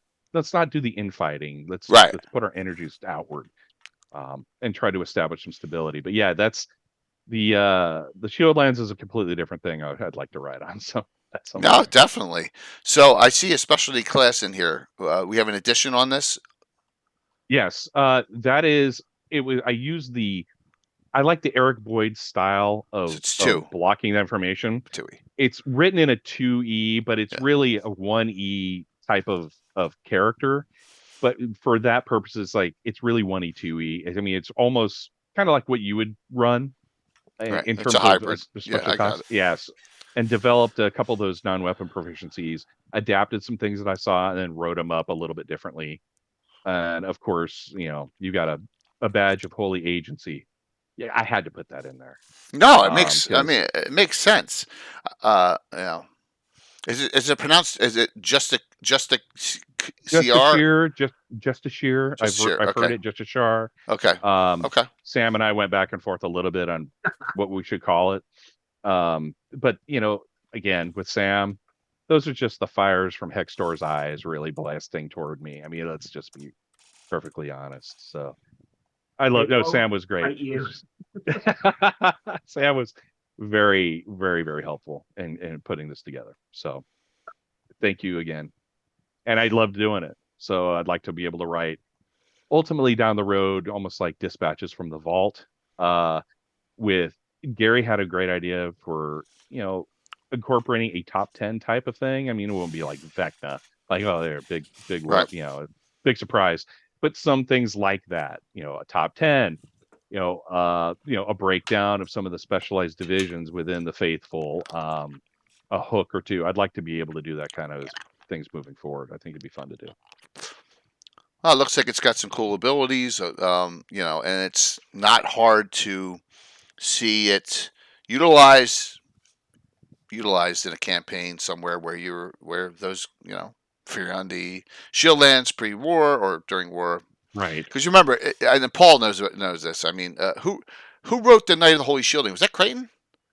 Creighton wrote the Night of the Chase, if I recall. Night of the Chase. Night of the Chase. That was but the Tritherian guy. Yeah. Yep. And Curtis, we want a deck. So, Paul. We want a deck. Yeah. I know I'm chewing ice again. Sorry. Yep. So if you go into my Classes and Races book here, as an example, and you pull out here, and we go to the published section, I have the Night of the Chase in here. We added it. So I back converted to one of these, for example, throughout. So there's no reason that you can't add this class in and play test it. Give it a shot and play test it. I did partially with Josh at Virtual GREYHAWK Con last year. I ran. I cited in there one of the adventures I did where Josh played the character and got I would like to run it in a couple different ways and see how the pluses or minuses of it and maybe refine it some. But those encapsulated the things I was really thinking about, to not make it overpowered, but to reflect that you're really an agent of this greater organization. There's, like anything else, there's some perks, there's some drawbacks. You're either in or you're out. It's a pretty strict life to live, trust me.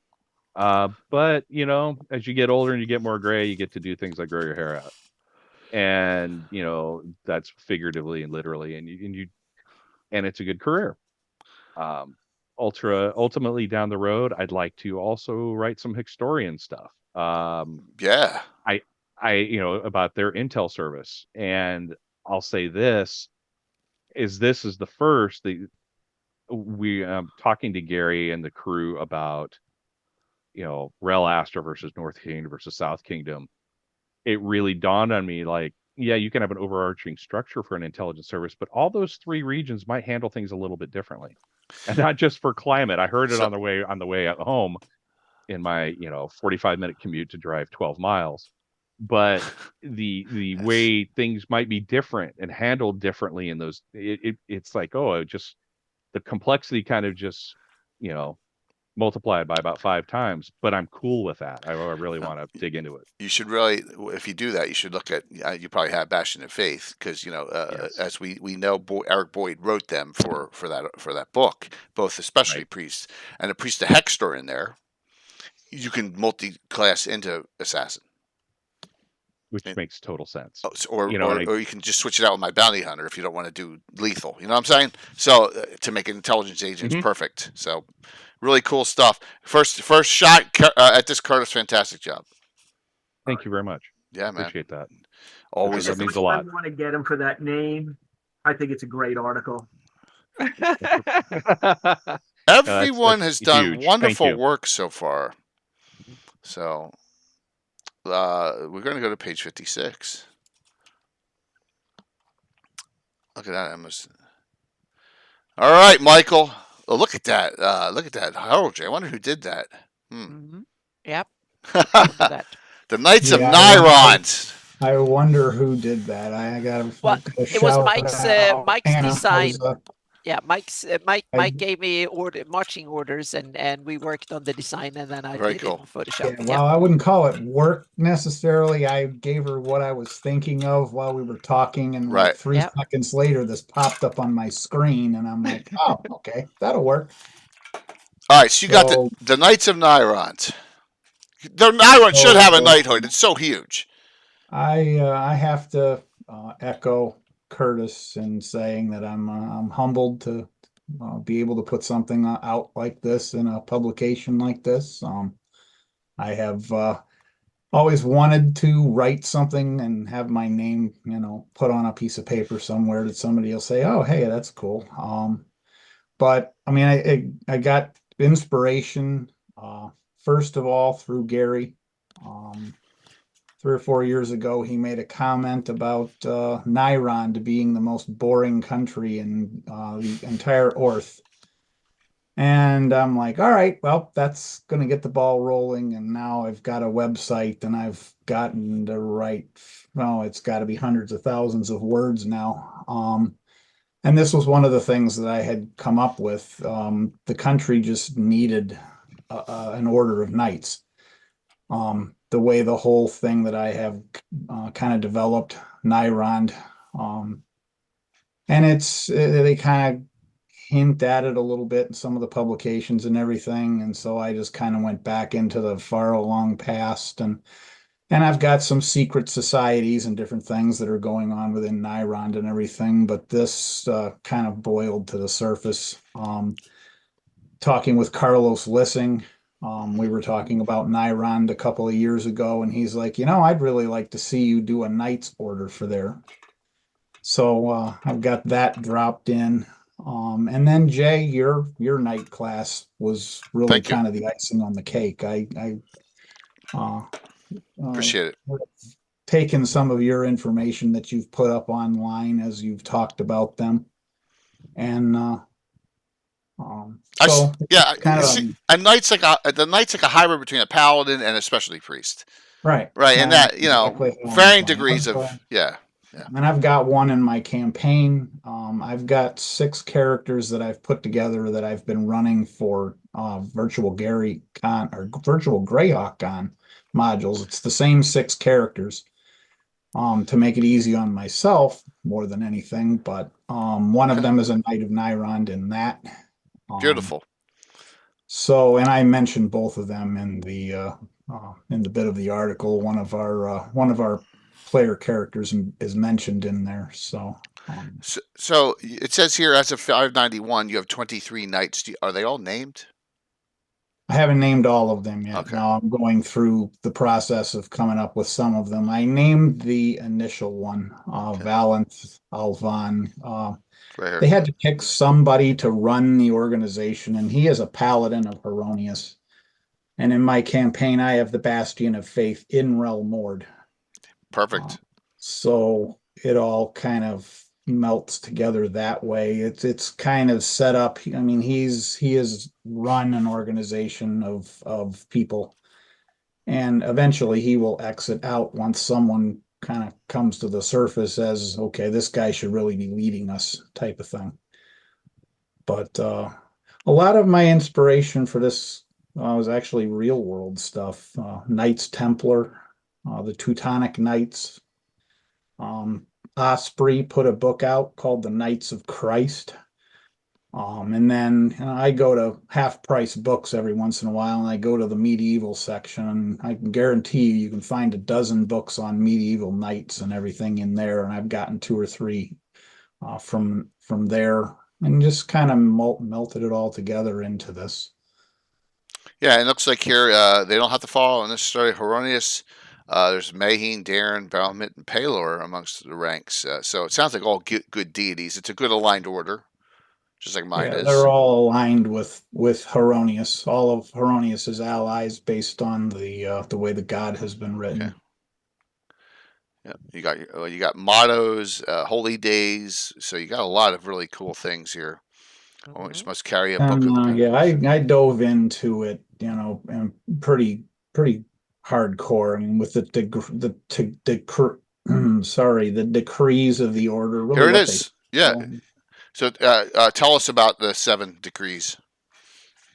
And they basically, like I said, come from somewhat like what the Knights of Nyrond or what the Knights Templar followed. But then you kind of got to mix it into a magical medieval world.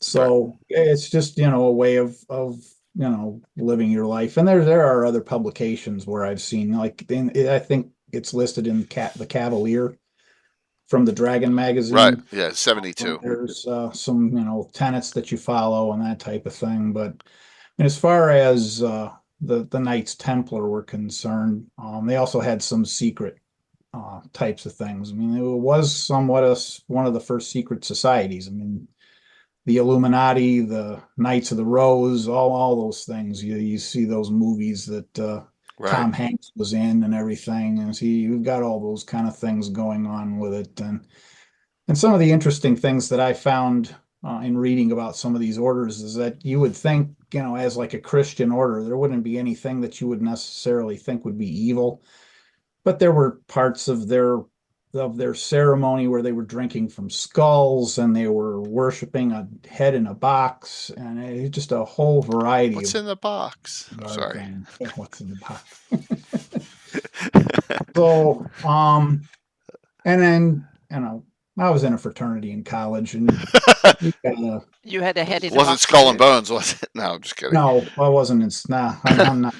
I'm not that smart nor that rich, so didn't get to go be in Skull and Bones or anything. But no, I mean you've got a secret ceremony that you go through. Yeah. And there's a whole bunch of things that you say and you learn, and there's secret challenge and all that kind of stuff. And so I mean you kind of mix all that type of stuff together, and so I mean it's a lot of real world kinds of things. But it brings a mystique to it. Yeah. Yeah, and it gives you something that if you want to role play out the ceremony or whatever, it's that type of thing. And there's some magical,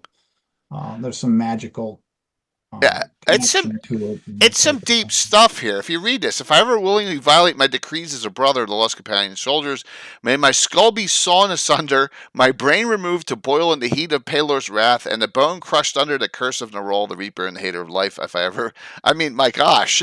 So, they're trying to put a little bit of seriousness into the whole thing, and I mean, when you're in a medieval world of this kind of nature and everything, and I like a little bit of a grittier style with GREYHAWK. I agree with you. So I could see that if they caught someone who was ratting out the order to use or somebody like that, they're gonna do that to them. And if it ever happens and they actually get to follow through with it and do it, that will just punctuate the point even more. That okay, well, I joined this order.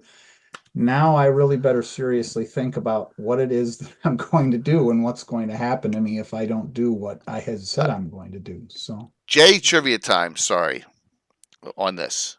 What has made me the most happy out of anything that you see on this page right now? There's something here that makes me so happy.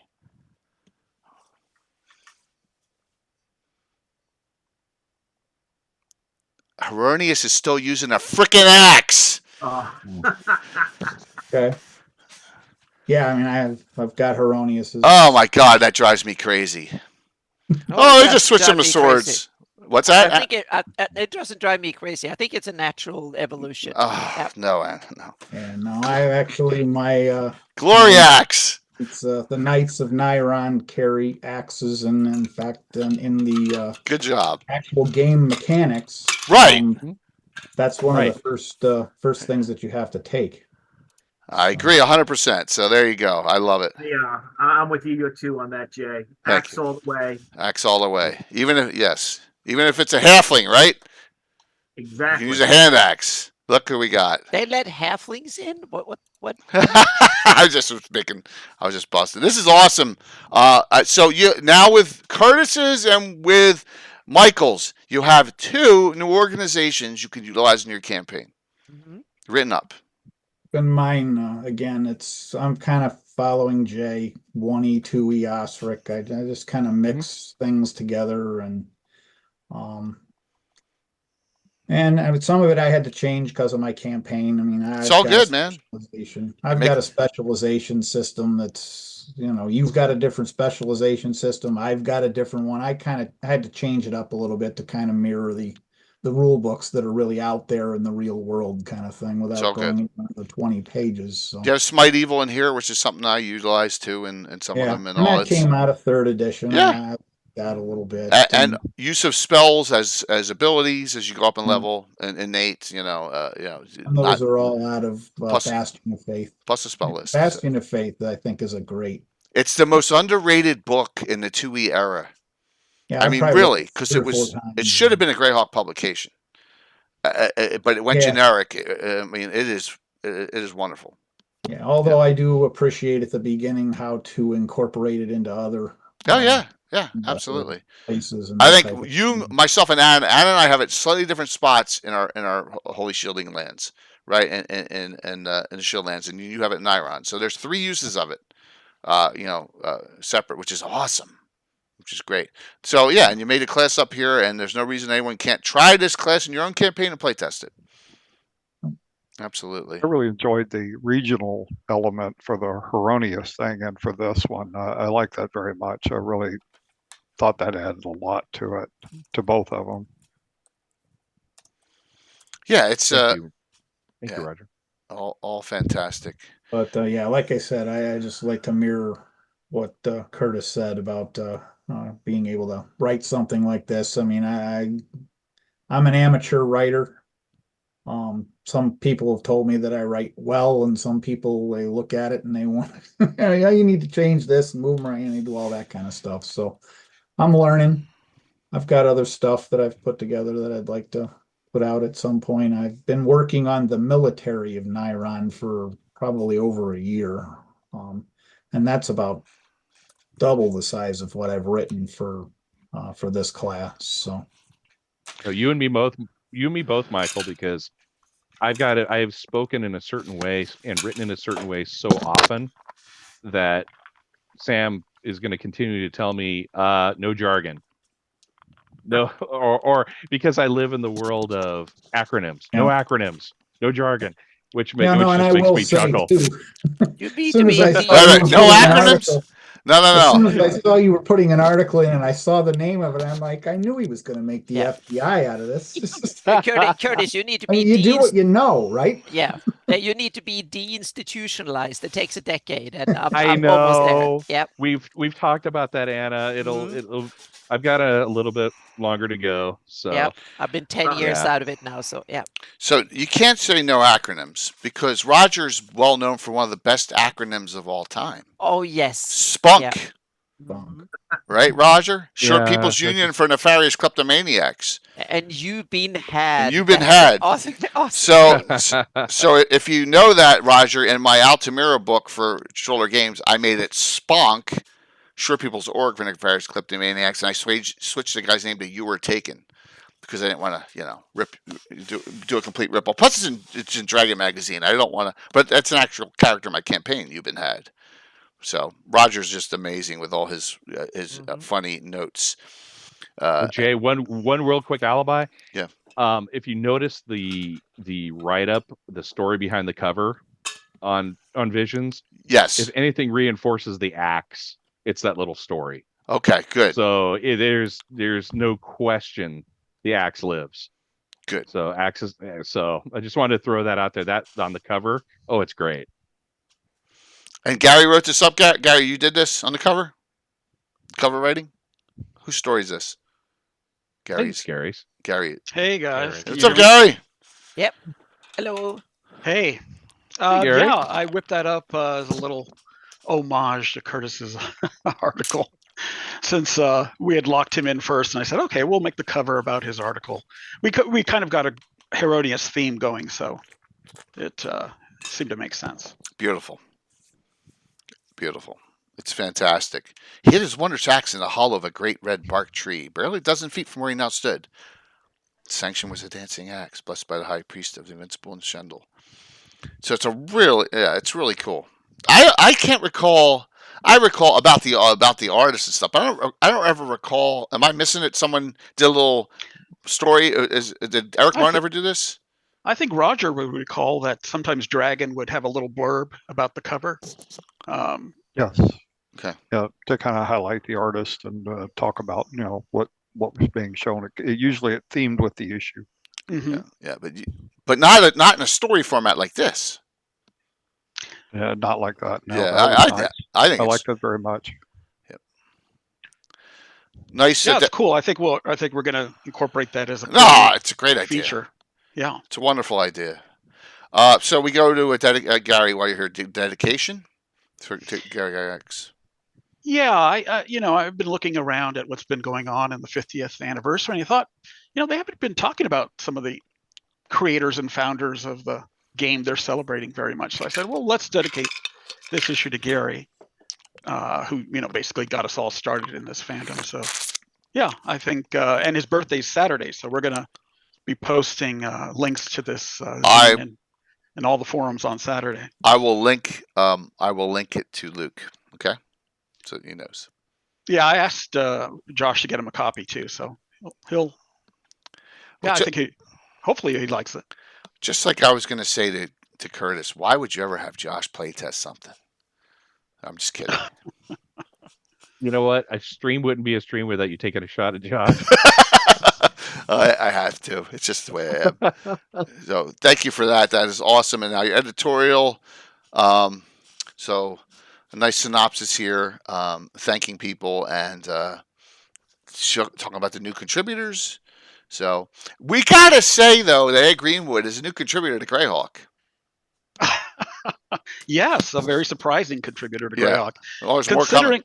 Considering how much vitriol he had to take in the 90s over Forgotten Realms seeming to displace GREYHAWK, a lot of GREYHAWK fans were not very happy with him at the time. Little did we know that he had little control over that was completely out of his hands. We hear the real story from him all the time in the shows too. It's like he really goes through and says, "Well, yeah." It's really fantastic. All right, so yeah, we appreciate that, and let's hop. And this is cool. So Paul is an editor, Sam's an editor, and what's Paul Jerzeka's? That's Arthon the Cleric. Oh, Arthon. Jeez, my gosh, sorry about that. Even Rich got in here, which is, how did he let anything non-Sewell through? I don't get. So, and then additional art, which is cool. Davrik Jonas, don't know Davrik. Oh, that's the real name of Nijanenko. Oh, awesome. There we go. Yeah. Put two and two together. Who is a huge psionics fan in the world of GREYHAWK. Right. 2E psionics, especially, right? He used like the psionicist class. Mm-hmm. Yeah. Okay. I think Gary created the setting with psionics perfectly embedded within it. I think it's an important component of it, and especially if you use the far western monks. True, as long as you don't abuse it, like happened, everyone rolling for it, and it was meant to be super rare. We've had this discussion before, and it just never ended up that way. I've often thought that it would have been better if everyone had psionics and it was just a matter of degree. So everyone has a little, intuition, sixth sense, and maybe it could be something that's maybe 1%, 2% of the time for most characters. But then, you might be someone who has actual talents, and so you could up that percentage a bit. And then, of course, we have monsters like Mind Flayers who have super talents. We may not get to this one. Detect Life favorite is Zanye, and that is, I can't even say it, Ninja Neko's one. It's about sonic creatures and races, which is really cool. Definitely. And then we also have here Kingdom of the Iron Hills Dwur, Matthew Hedges. Phalistar Greycloak.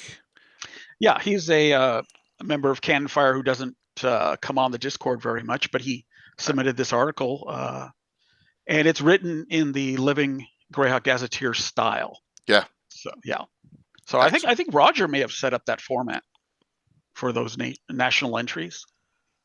For Living GREYHAWK Gazetteer, Roger, did you set up that? the style of entry for? Or was it Eric, or was it you? You know, the different Caught me off guard characteristics there. that define a different nation. But you know, the demi-human realms really should have been in the Living Greyhawk Gazetteer and the 83 Guide as separate countries. Yes. Only Selene kind of got that honor, and the Principality of Ulek, but most of the other ones, exactly, they kind of live. They're almost like theme parks. They Yeah, like- Cron Hills theme park. Yeah, exactly, and Iron Hills and others that kind of Yep, absolutely. Oh, okay. Let's get Sam talking. Sam, Soul Husks. Yes, looking forward to this. Yeah. Well, you know, for the most part, as I explained in the little note, there's a reference in one of the board books that on other worlds, Igwilv is known as Louis, who is a figure from Finnish mythology. Oh, And Louis. Yes, I always thought that Gary mentioned he thought of that. And then there's the Soul Husks. Mm-hmm. And there's this mystery that, of course, Sargent never really got to explain. And so it's like what to do with them. And while I was doing, and then there's another element of the old one, you know, ages longer than a man can live. But then starting with GREYHAWK Wars, he's only around for 150 years. That's not very much in the way of ages. Yeah, it's not an old So there's one. always this question, how to reconcile all of these things. And then I'd had my thoughts on it. I did my ancient timeline, and I had sort of gone along the line of the old one is just a mantle or a name that people take on. And then one night talking with Gary, he said, you know, yeah, maybe it's just different people. And he mentioned the Louis connection again. And then for me, it just all clicked. I did a little more reading on Louis and her, how she appears in the myth. And I came up with this, an explanation for the Soul Husks, tie it into Louis, tie it into the old one being around for several thousand years, tie it into other elements of the Igwilv story. And, well, also then I wanted to put in plot hooks. If I'm going to solve a mystery, I want to put in more mysteries. Yes. So again, leaning into the story, there are a whole bunch of other mysteries suggest themselves. So it's like, okay, so Ayuz is the latest old one, and the Husks are the previous old ones. But is that all the children of Igwilv that are out there? Right. What about Drelza? She's a child of Igwilv. Does she want to be the old one? And so there's a story, there's an explanation for what these Soul Husks really mean, how they make Ayuz a demi-power and not just a hopped-up Cambion maybe with a soul object. And then a whole bunch of other options for expanding it and doing more with it. Right. Okay. This was very clever. Yeah, so Igwilv isn't some cool hipster like she is now in 5e. No. She's. I really lean into her as Louis, the Witch of the North. Even though she does travel to other planes and does the same shtick there. So she's. Yes. No relation between Louis and Roger's favorite, Baba Yaga. They're not interrelated, right? Okay, technically that connection is not made. If you, I don't put it in here. Okay. But if you ask me, I absolutely think Igwilv is also Baba Yaga.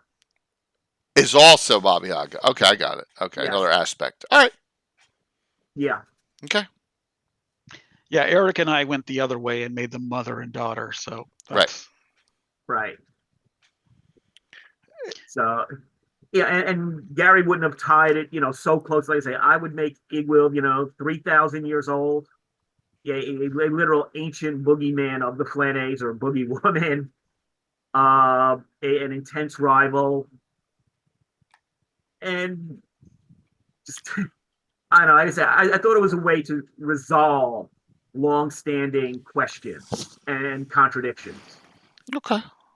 It is a novel solution, yes, to the problem. It is. Of an old one that isn't that old. Right. I love it. I love it. Right. I really do. This was very cool. Thank you. Yeah, and then at the last minute, Norker Ewan had some thoughts on the IUS's evil halflings. Yeah, so apparently in the early '80s they did this line of GREYHAWK miniatures. I never bought any of them. I didn't know they existed. Miniatures, yeah. And you look at this one and you look at the small print and it says IUs and his evil halflings. Yeah. And we're like, we've never heard of those Grenadiers. Before. Yeah. They didn't appear in the '83 guide or any of the subsequent books. So I said, we've had the evil gnomes that pop up along the side of the village. IUs enthroned and evil halflings. Yeah, he has. Yep. So it was kind of a cool little thing to find. Yeah. Those were the days. I mean, these World of GREYHAWK minis were, it's a shame that if the detail was a hair, but well, I guess it's just the technology at that point. They were poured cast. Well, wouldn't you love to be able to ask Mr. Gygax, did you ever see this yourself, or was this approved somewhere else? Yeah. Oh, it could have. Because those were probably crazy days, heady days when the hobby was exploding, and you were getting product placement all over the place, and it's pre-war, so you didn't have much on IUs except what was written in the '83 set, the '80 and '83s. So you had to really come up with your own ideas, And so, well, what makes sense? Maybe a troop of evil halflings because they can sneak around and because it makes sense that all this stuff. Or maybe IUs is afraid of heights. He doesn't want to get that far off. Yeah. There's probably others out here that we don't even know about that are super crazy like this. Yeah, someone posted a list on the Discord. So really? There's a complete list of the minis. Yeah, this is probably the most intriguing set, though. Yeah. So and yes, Sam, you and Gary recently revealed Rekna Genesis of a Legend, which is awesome, and that's another thing that needs to go into some kind of print for our cons coming up end of the year and early next year. So, Sam, very cool. I think that leaves one more to discuss. So, well, there's a couple more at the end. 3 more actually. 2 of them come from Cannon Fire members who submitted it to the website, and I said, well, I'm gonna make their articles look fantastic and put them in Visions 3. And the third one is from our very own Mike Bridges, Schools of Magic. who we have about 1,100 articles posted on Cannon Fire over the years, and easily hundreds of them are fascinating and could drop into a journal article right away. So we're going to try to highlight some of those and give them a second life. There's no way that Rich is going to look at this article. The Bacluni monks. I love the idea. I was forced to use a picture of Sam when he was younger. He sent that along to me, so I. Yeah, that's awesome. You're kidding, right? No. Sort of. Yeah, that is not, in fact, me. I never wear purple. Yes. You may look good in purple. But yeah, if you were looking for a sort of a prototype for what a Zuakan monk or a Zanye monk could be like, as well as what abilities they might have. Okay, there you go. Yeah, that's where it's influenced by. I was not able to get Chris's last name in time for the draft, but I'm working on it. Maybe by Saturday. And then this is Mike's. So in the old days of Cannon Fire, what we would do to encourage people to write was have these post fests. We would announce a topic, and people would submit articles on that topic, and then we would kind of vote to see who did the best job on that. And Mike, this was his very first article ever, and he submitted it, and he won. And he did an interesting thing, which is to take a piece of the world which most people aren't doing anything with. Yeah. So Ul, it's a country that's all the way on the west side of the map. Most people don't have lore in there. And so he wrote a little legendary location there that, could be the basis of adventure. And so I think that's a lesson we could all, take going forward, which is, don't be afraid to go away from the city of GREYHAWK and the core of the setting. Reach out to the edges of the map and find something unique and make it your own. You can't. That was nasty. Yeah. I liked it. It reminds me of Conan's World. I mean, a lot, except with half ogres in it. Right? I mean, Yes. there's a lot of half ogres running around all. So it's just, And ogre mages, yeah. yeah, which I love. I love it. So that's good to see that made a place here. There's still one more article, Gary. We haven't talked about Ed's and mine. I saved that for last. Let's go back. Yeah. We'll say we'll go real quick. It's a short article. So, all right, hooks from the factions of the world of Greyhawk. So, the thing about Ed is when Ed comes on the show, he does stuff for Forgotten Realms and then Greyhawk, and then he sends me a synopsis of all of them in writing and PDF. And so I was talking to Ed, and I said, Ed, we got all these publications going on. Is it okay if I take the Greyhawk part? And he's like, yeah, man, do whatever you want with them. You know, as long as there's no payment or anything. It's great, and add your own part to it. And I'm like, okay. So this is the first of many that we're gonna have on this. So and Ed comes up with hooks, and Ed, not knowing Greyhawk, really comes up with some good hooks, right? So he's done stuff on the Horn Society, right? The Splintered Mind.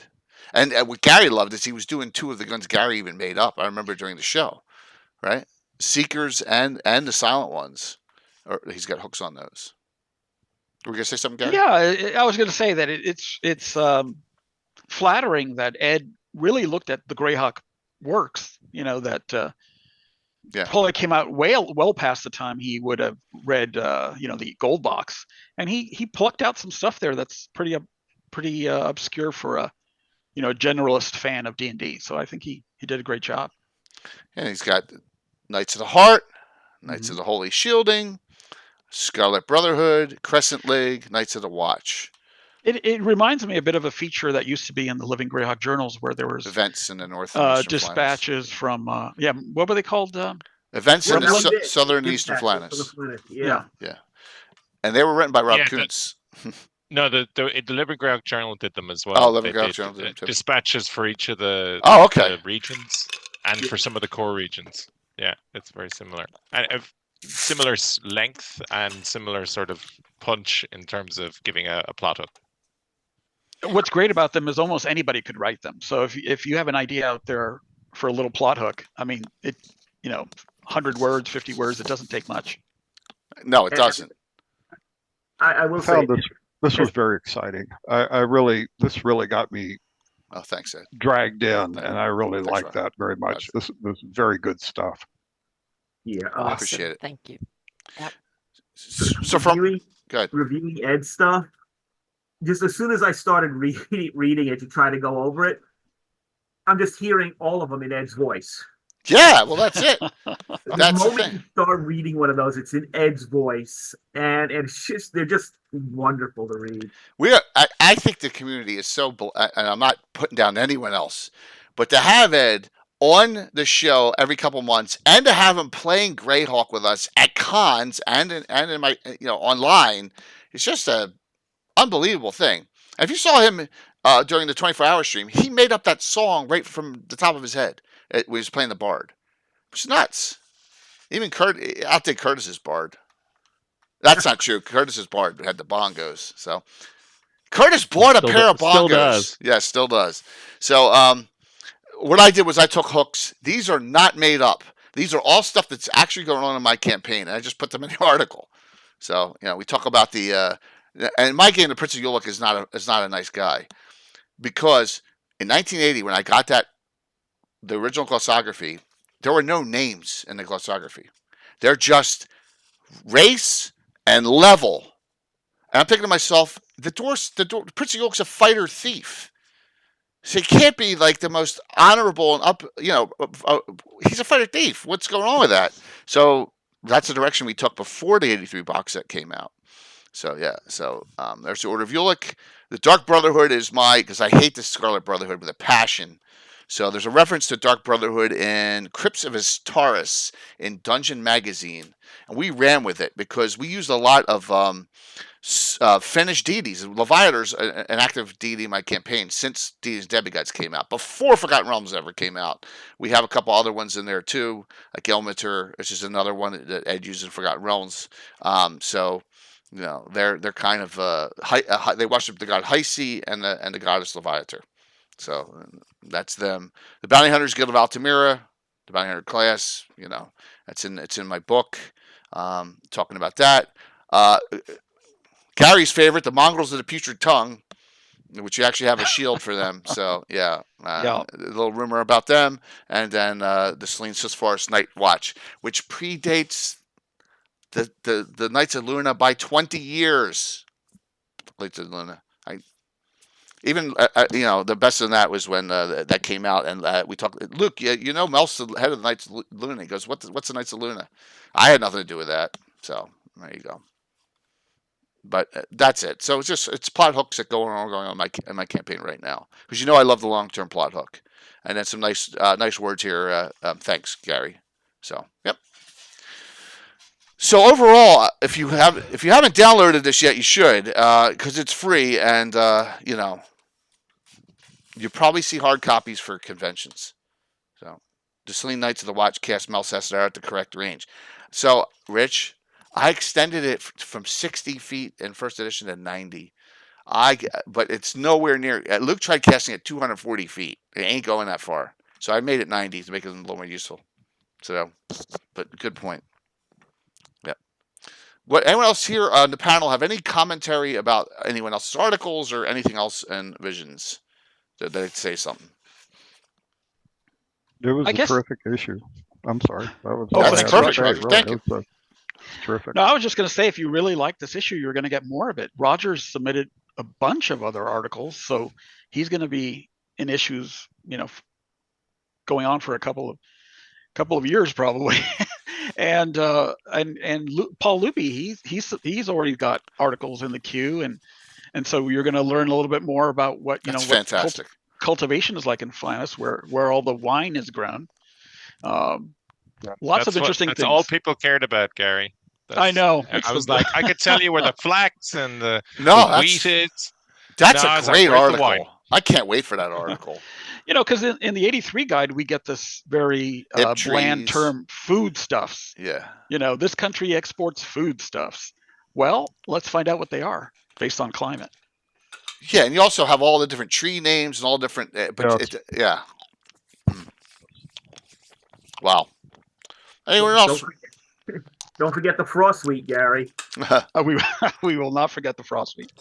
I offered to Gary to write an article about consuming the alcohol, so I can very freely do that. No, we gotta. Yeah, I'm not like a Gary Con, man. Not like a Gary Con. Oh my gosh. Yeah, as I said in the editorial, our commitment is to make you look good. So whatever you submit to us, we're going to make it look good, and we're going to get it published as soon as we can. So who did the artwork on the cover, Gary? That is my composition. I took some elements from AI art, and it's. But you put it together. I'm from Northern California, so I love my redwood trees. I have one in my backyard. So I thought, well, he would hide his axe behind a tree where you could never see it on the approach. So it's awesome. And I think, and I just, was thinking about it. Paul could probably confirm or not confirm this, but I was thinking the loftwood might be a place where you could see trees this big. It's like the Pacific Coast sequoia and redwood. Everyone can check now because you can check the maps. Exactly. Well, it is exciting. Hopefully everyone has downloaded it and you can check it out and utilize the information as you so wish. And we'll Rethix. My gosh, from early in my month. Oh, you're on vacation. That's cool, man. But that's like awesome. You're in Sweden, which is even later than Paul. Oh my gosh, yep. Is that 2 more hours away, Paul? But it might be a vacation somewhere. So 1 hour. 1 hour. It's only one. Okay, between Ireland and Sweden, huh? 1 hour. All right. Yeah. So wow. Yep. They're in CET. Yep. Nice. Very cool. Thank you so very much. So you got. I will need to go myself. Roger, see you, man. Thank you. Thanks, Roger. Thanks for coming back on. We'll have you on a lot more, man. Yeah. Yep. Thank you for having me Those on. are awesome articles. You all have a wonderful night. You too. Take care. So anyone like to shout anything that's going on? I would like to shout out something directly related. Please. At the end of the summer, we're going to be giving kind of a surprise issue. It's Vision's Underdark special. Oh, nice. So it's the Underdark Post Fest with a few new articles. If anybody has an Underdark themed article that they could turn around in a couple of weeks, I will move heaven and earth to format it and put it in there. So just contact me. Okay. That's exciting. But it's going to include a complete Flannis-wide map of the Underdark. Okay. Uh-huh. Nice. So it's going to be Malden's helping you with that? It's not Malden's. It's not an addition to Malden's. Well, map. we're going to incorporate. It's going to incorporate his work. Yes. Okay. But, okay. Yeah. Right. But that's just one corner of the Flannis. The Flannis is huge. Much bigger. Yep. Mm-hmm. That is super exciting. So I'm looking for something that Anna did for me, and I can't find it. And I know you. I passed it along, and I cannot load. Have you already squabbled it or lost it? Yep. Well, so Paul, you got anything to shout out that you're doing over there in Ireland? Yeah. Well, so that as Gary mentioned, I have a bunch of articles. I think I've collated. It's probably gonna amount to about 80 pages worth of stuff similar to that article. Once we're probably going to put them out in Visions, and then I'm going to collate them into a single PDF and release that. That'd be awesome. At a later date. Yeah. Tentative title: Orthographia, which was Gary's original suggestion. So I'm working on that, and I'm working on some follow-ups to that. There's also I don't know, Gary, do you want to mention that other secret project? We've been working on a secret project, Gary and Stu and Paul and myself. Guys, if this project is executed, and I think we will, it'll probably be the most pages of new Greyhawk that's been around since Sargent's time.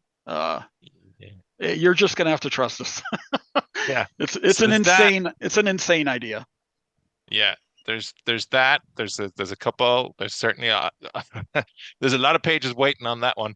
And then I'm also working on something else, which is kind of the logical extension of the Orthographia articles, but in a little more detail. Now, it's so big, it's almost on the scale. Jay, I don't know if you remember, but I first showed up out of the wilderness, and I made a suggestion about, hey, what if we updated, the Gazette, the Gazetteer, the 83 box set, but with all the materials in the McGraw? And you said, that's crazy. That's yeah, I remember. That's what you're doing. That's like living Greyhawk Gazetteer. No, I'm not quite doing that, but it might. It's one of those things that's it's an almanac. It's an almanac. Oh, okay. Well, that taking all the data but actually applying it to, well, what's the weather actually like in Ekbir City? What's the weather like in Zaif? What does that mean? And then taking some of the provinces from Anna's map and going, well, what's going on? And trying to write a little, sometimes a lot, paragraph about each of those. So I'm in the West. I'm working through the Backlunish states. It might be too much, and I might just do the Backlunish states as its own thing, and then just zip through the rest of the Flannis, because there are a lot of countries in the Flannis. Yeah. It sounds like... But that's what I'm kind of typing away at the moment. Okay, a little at a time, right? All the Backlunish would be great alone. Absolutely. Yep. I'm going to take the spotlight here for a second. Does anyone notice anything about this? Cover.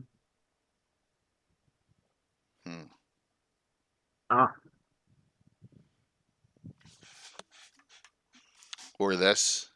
You talked about it, so they should. Well, yeah. So, well, how many people actually listen to me, Anna?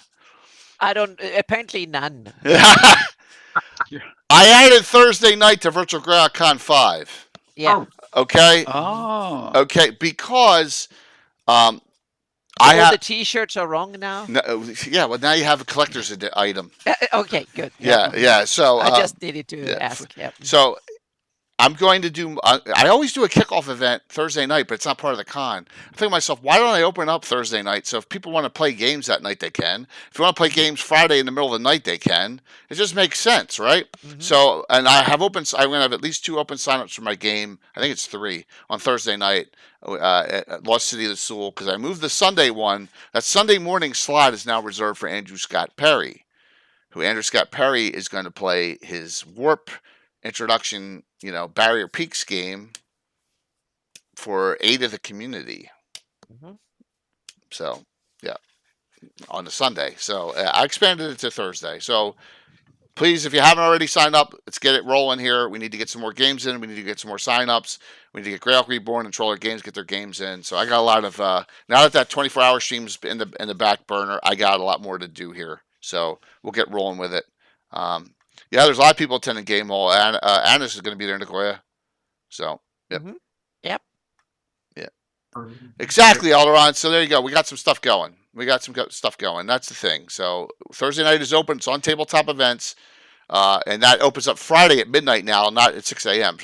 So it's open at the middle of the night, Friday night. So if people want to run, if there are any overnight streams or anything, I'm going to get the stream schedule in. Anna's got a stream. Carlos has got a stream. I got 1 or 2. Tim's doing something. 2 streams. Yeah, you do. both Counting played your, them. your Yep. seminar. Yeah, talking about Yep. yeah. So we're going to start. I'm going to start working out the streamers and all that and get that rolling. So. Anything else before we do the giveaway here, which will be Classic D&D reprint? Yeah. Go for it. In my bigger projects, I have 2 more TNC things up. Not up. They're in Google Docs, waiting for Norca to go through them. One of them is ancient history. So I try to fill in at least an outline of 5,000 years from the start of the Sol calendar to the twin cataclysms. And the other one actually involves Paul, the ethnocultural Flanays. I started a thing to go over all the countries in the Flanays and get an idea of just what the ethnic composition, the human compositions were of each nation. Oh, cool. And as I did it, I asked for input and help. And it just hit the point where Paul gave me so much. And his vision is pretty much essentially what's in the LGG. Mine, of course, is my takes, trying to correct what I see are the contradictions in the canon. So I just made it as 2 things. I have the new canon version, and I have essentially the canon version, which is predominantly Paul, but also stuff from Mike and from other Paul, Artharn. Okay. Which gets more closer to just the core layout from the LGG. And it also includes notes on what different cultures you will expect to find in the Flanays. Because, it's the people in the Great Kingdom are not like people in Nairon. They're not like people in Furiundi. They're not like people in Keelan. And so just give some names to different cultural groups within each of the areas. I like it. And so hopefully those 2 we can get out by the end of the year. And then there'll be, just as netbooks again at the Grimoire site. It's always good. I'm reliably informed that the Grey Grimoire will be out in a few weeks, sometime in August. So look for that, and more GREYHAWK content. Yeah, which I think that's going to bring you back into it, Jay. Ah, okay. So I'm always here. No, I mean more stuff from you.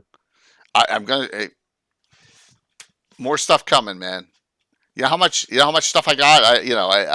I'm getting in trouble because I'm way behind on my Troller Games submissions because somehow I got an idea. I'm just gonna stay up for 24 hours straight and just stream and run all these games. And it took me a month and a half of prep work, as Curtis knows.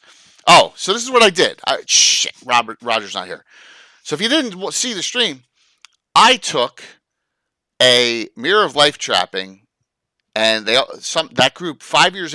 One of them was a baddie, and they all hate her now because she stole everything at the end of the adventure, and they're chasing around, and they all got stuck in it for 110 years. And during an adventure last Thursday, they found the activation word. It broke, and all the spirits came out. But they went all over different places. So the entire adventuring group from that group, the third one, is back. All of them. So Curtis has got a character, and Brett, and Coco, and Chuck, Cumbo, and Korg, and who am I missing? Who's Chuck, Korg, Coco, me, Brett, and Tim. Oh, Tim. How can I miss the ever mysterious Tim? So, yeah. It's fun. One last thing. I'm waiting for the game, Jay, where Frederick and Fritz are in the same room cohabitating. And I have no idea how that's going to work. Or what can possibly happen. Well, it's like, what could possibly go wrong? That's the fun thing about GREYHAWK and D&D. You can do whatever the hell you want. And no one complains. Except, keep it PG-13, guys. Yeah, it's hard. At best. It's very difficult. Jay, can I have one quick shout out real quick? Of course, yes. Saturday, July 27th, this Saturday, for GaryCon attendees and people who are interested, badge registration purchase opens at 12. It opens at noon Central Time. So if you want your gold badge, you US better time. Be on then. Real quick, like 10, set the atomic clock on your phone and get on and get it. Because at least golds went really quick this last year. How many platinums are available? That's a great question. I have to ask Josh. No, you don't. You can go right on the site right now. Yeah, but Josh, I always ask Josh this stuff because he usually Josh has the lies. latest up-to-date stuff. He lies to you, Jay. That's how this happens. But badge reg this Saturday. I'm also involved in Tower of Gygax again next year. In the next month or two, when we start hitting fall, I'm Curtis C on Discord, on Canifire Discord. If anybody is interested in submitting and donating a 45-minute to 1 hour encounter for Tower of Gygax with your name presented as such. Not showing. Please let me know if there's something you're interested in doing, because we're going to be collecting and putting together our encounter book for the guest DMs to run their blocks. When's that due by? I'm going to put something out in September, so we can have everything ready to go by November. So all right, so I need to have mine done by then, because I'm going to run my own. Yes. All right. Here it is. There are 2 platinum badges. This got to be wrong. What's it? 215, 22. This got to be wrong. I don't know what this. Diamond non-renewable. So there's actually a diamond badge too. So there's a couple badges. There's a couple platinums. There's a diamonds. A couple diamonds. Yeah, there are some. Even with the gold. The gold doesn't. There's got to be more than 15. So that's wrong. I don't know what they're doing there. But yeah. Well, Curtis, thanks. I'm excited about that. I think we all are for next year. Tomorrow night, 7:30, Narwhal Headhunters. They acquire a map. I'm tying in with Dark Druids. They're acquiring a map that's on the border of Mastrine's lands, but it's in the woods. It's unbeknownst. It's called Race to the Prize. So there are copies of the map they find out. There you go. What is there? Part of the campaign that ties into all the other things that are going on, all the factions that I have running around in Wild Coast and near Narwhal. So it'll be a multi-weeker. So, and then after that, we're going to do Carlos's one of Carlos's adventures after that. All right, let's do the giveaway. All right, I hope everyone had a great time tonight. This was a fantastic discussion. Thank you all for coming on. Really appreciate it. I hope you. It was awesome, Jay. Oh, thanks. It was wonderful. Yeah. Great discussion. Hey, darling. Great discussion for everyone there. What am I doing? I'm hitting the wrong freaking button. My God. I don't need to go there. I actually started to set up a raid. Oh my gosh. I'm not that brain dead. So, 1 sec. Jeez. All right, I'm going to close it out. All right. Let's see who wins this. I owe Crazy Cyber, if he's not on, I owe you stuff from Sunday. We never got together on what you won Sunday, so we got to get together on that too. And this will be also in the realm of reprint. Tomorrow night is Gamescape 3D and Reaper mini giveaways. So, dun dun dun dun dun, giveaway. Hit the button, Jay. Winner. Grave Mistake. Is Mr. X grave mistake on?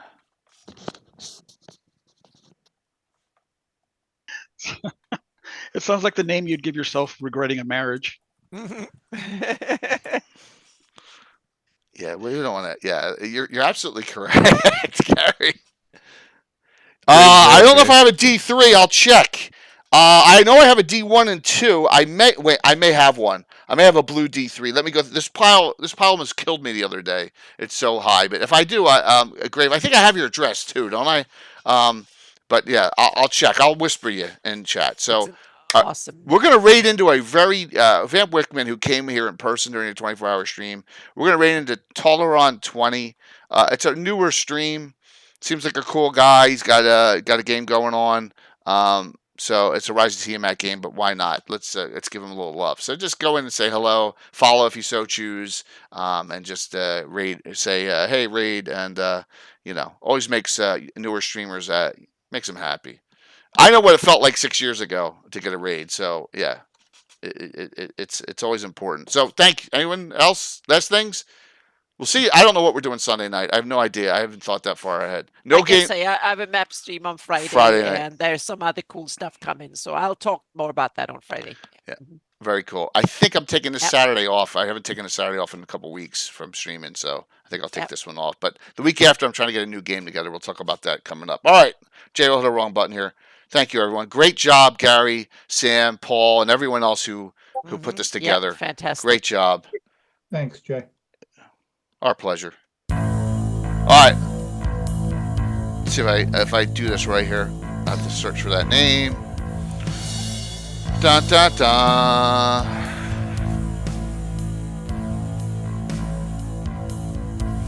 Trust me, Curtis. I'm going to come up with a cool in the present game for that group. Oh yeah, with some meeting some of the people in the present. I think it's going to be hysterical. I think it'd be hilarious. Yeah. Oh yeah. Absolutely. Korg has written me up 5 pages in Discord about it. What he wants to do with his character. It's nuts. 5, 4, 3, 2, 1. See you tomorrow night. Thank you. Make sure this went. Yep. 80. It's good. Numbers. I just want to say to Paul, I ran a module at the GaryCon last year, and it was heavily based on your City of Karlstrand. Oh wow! Journal from like 25 years ago. A long time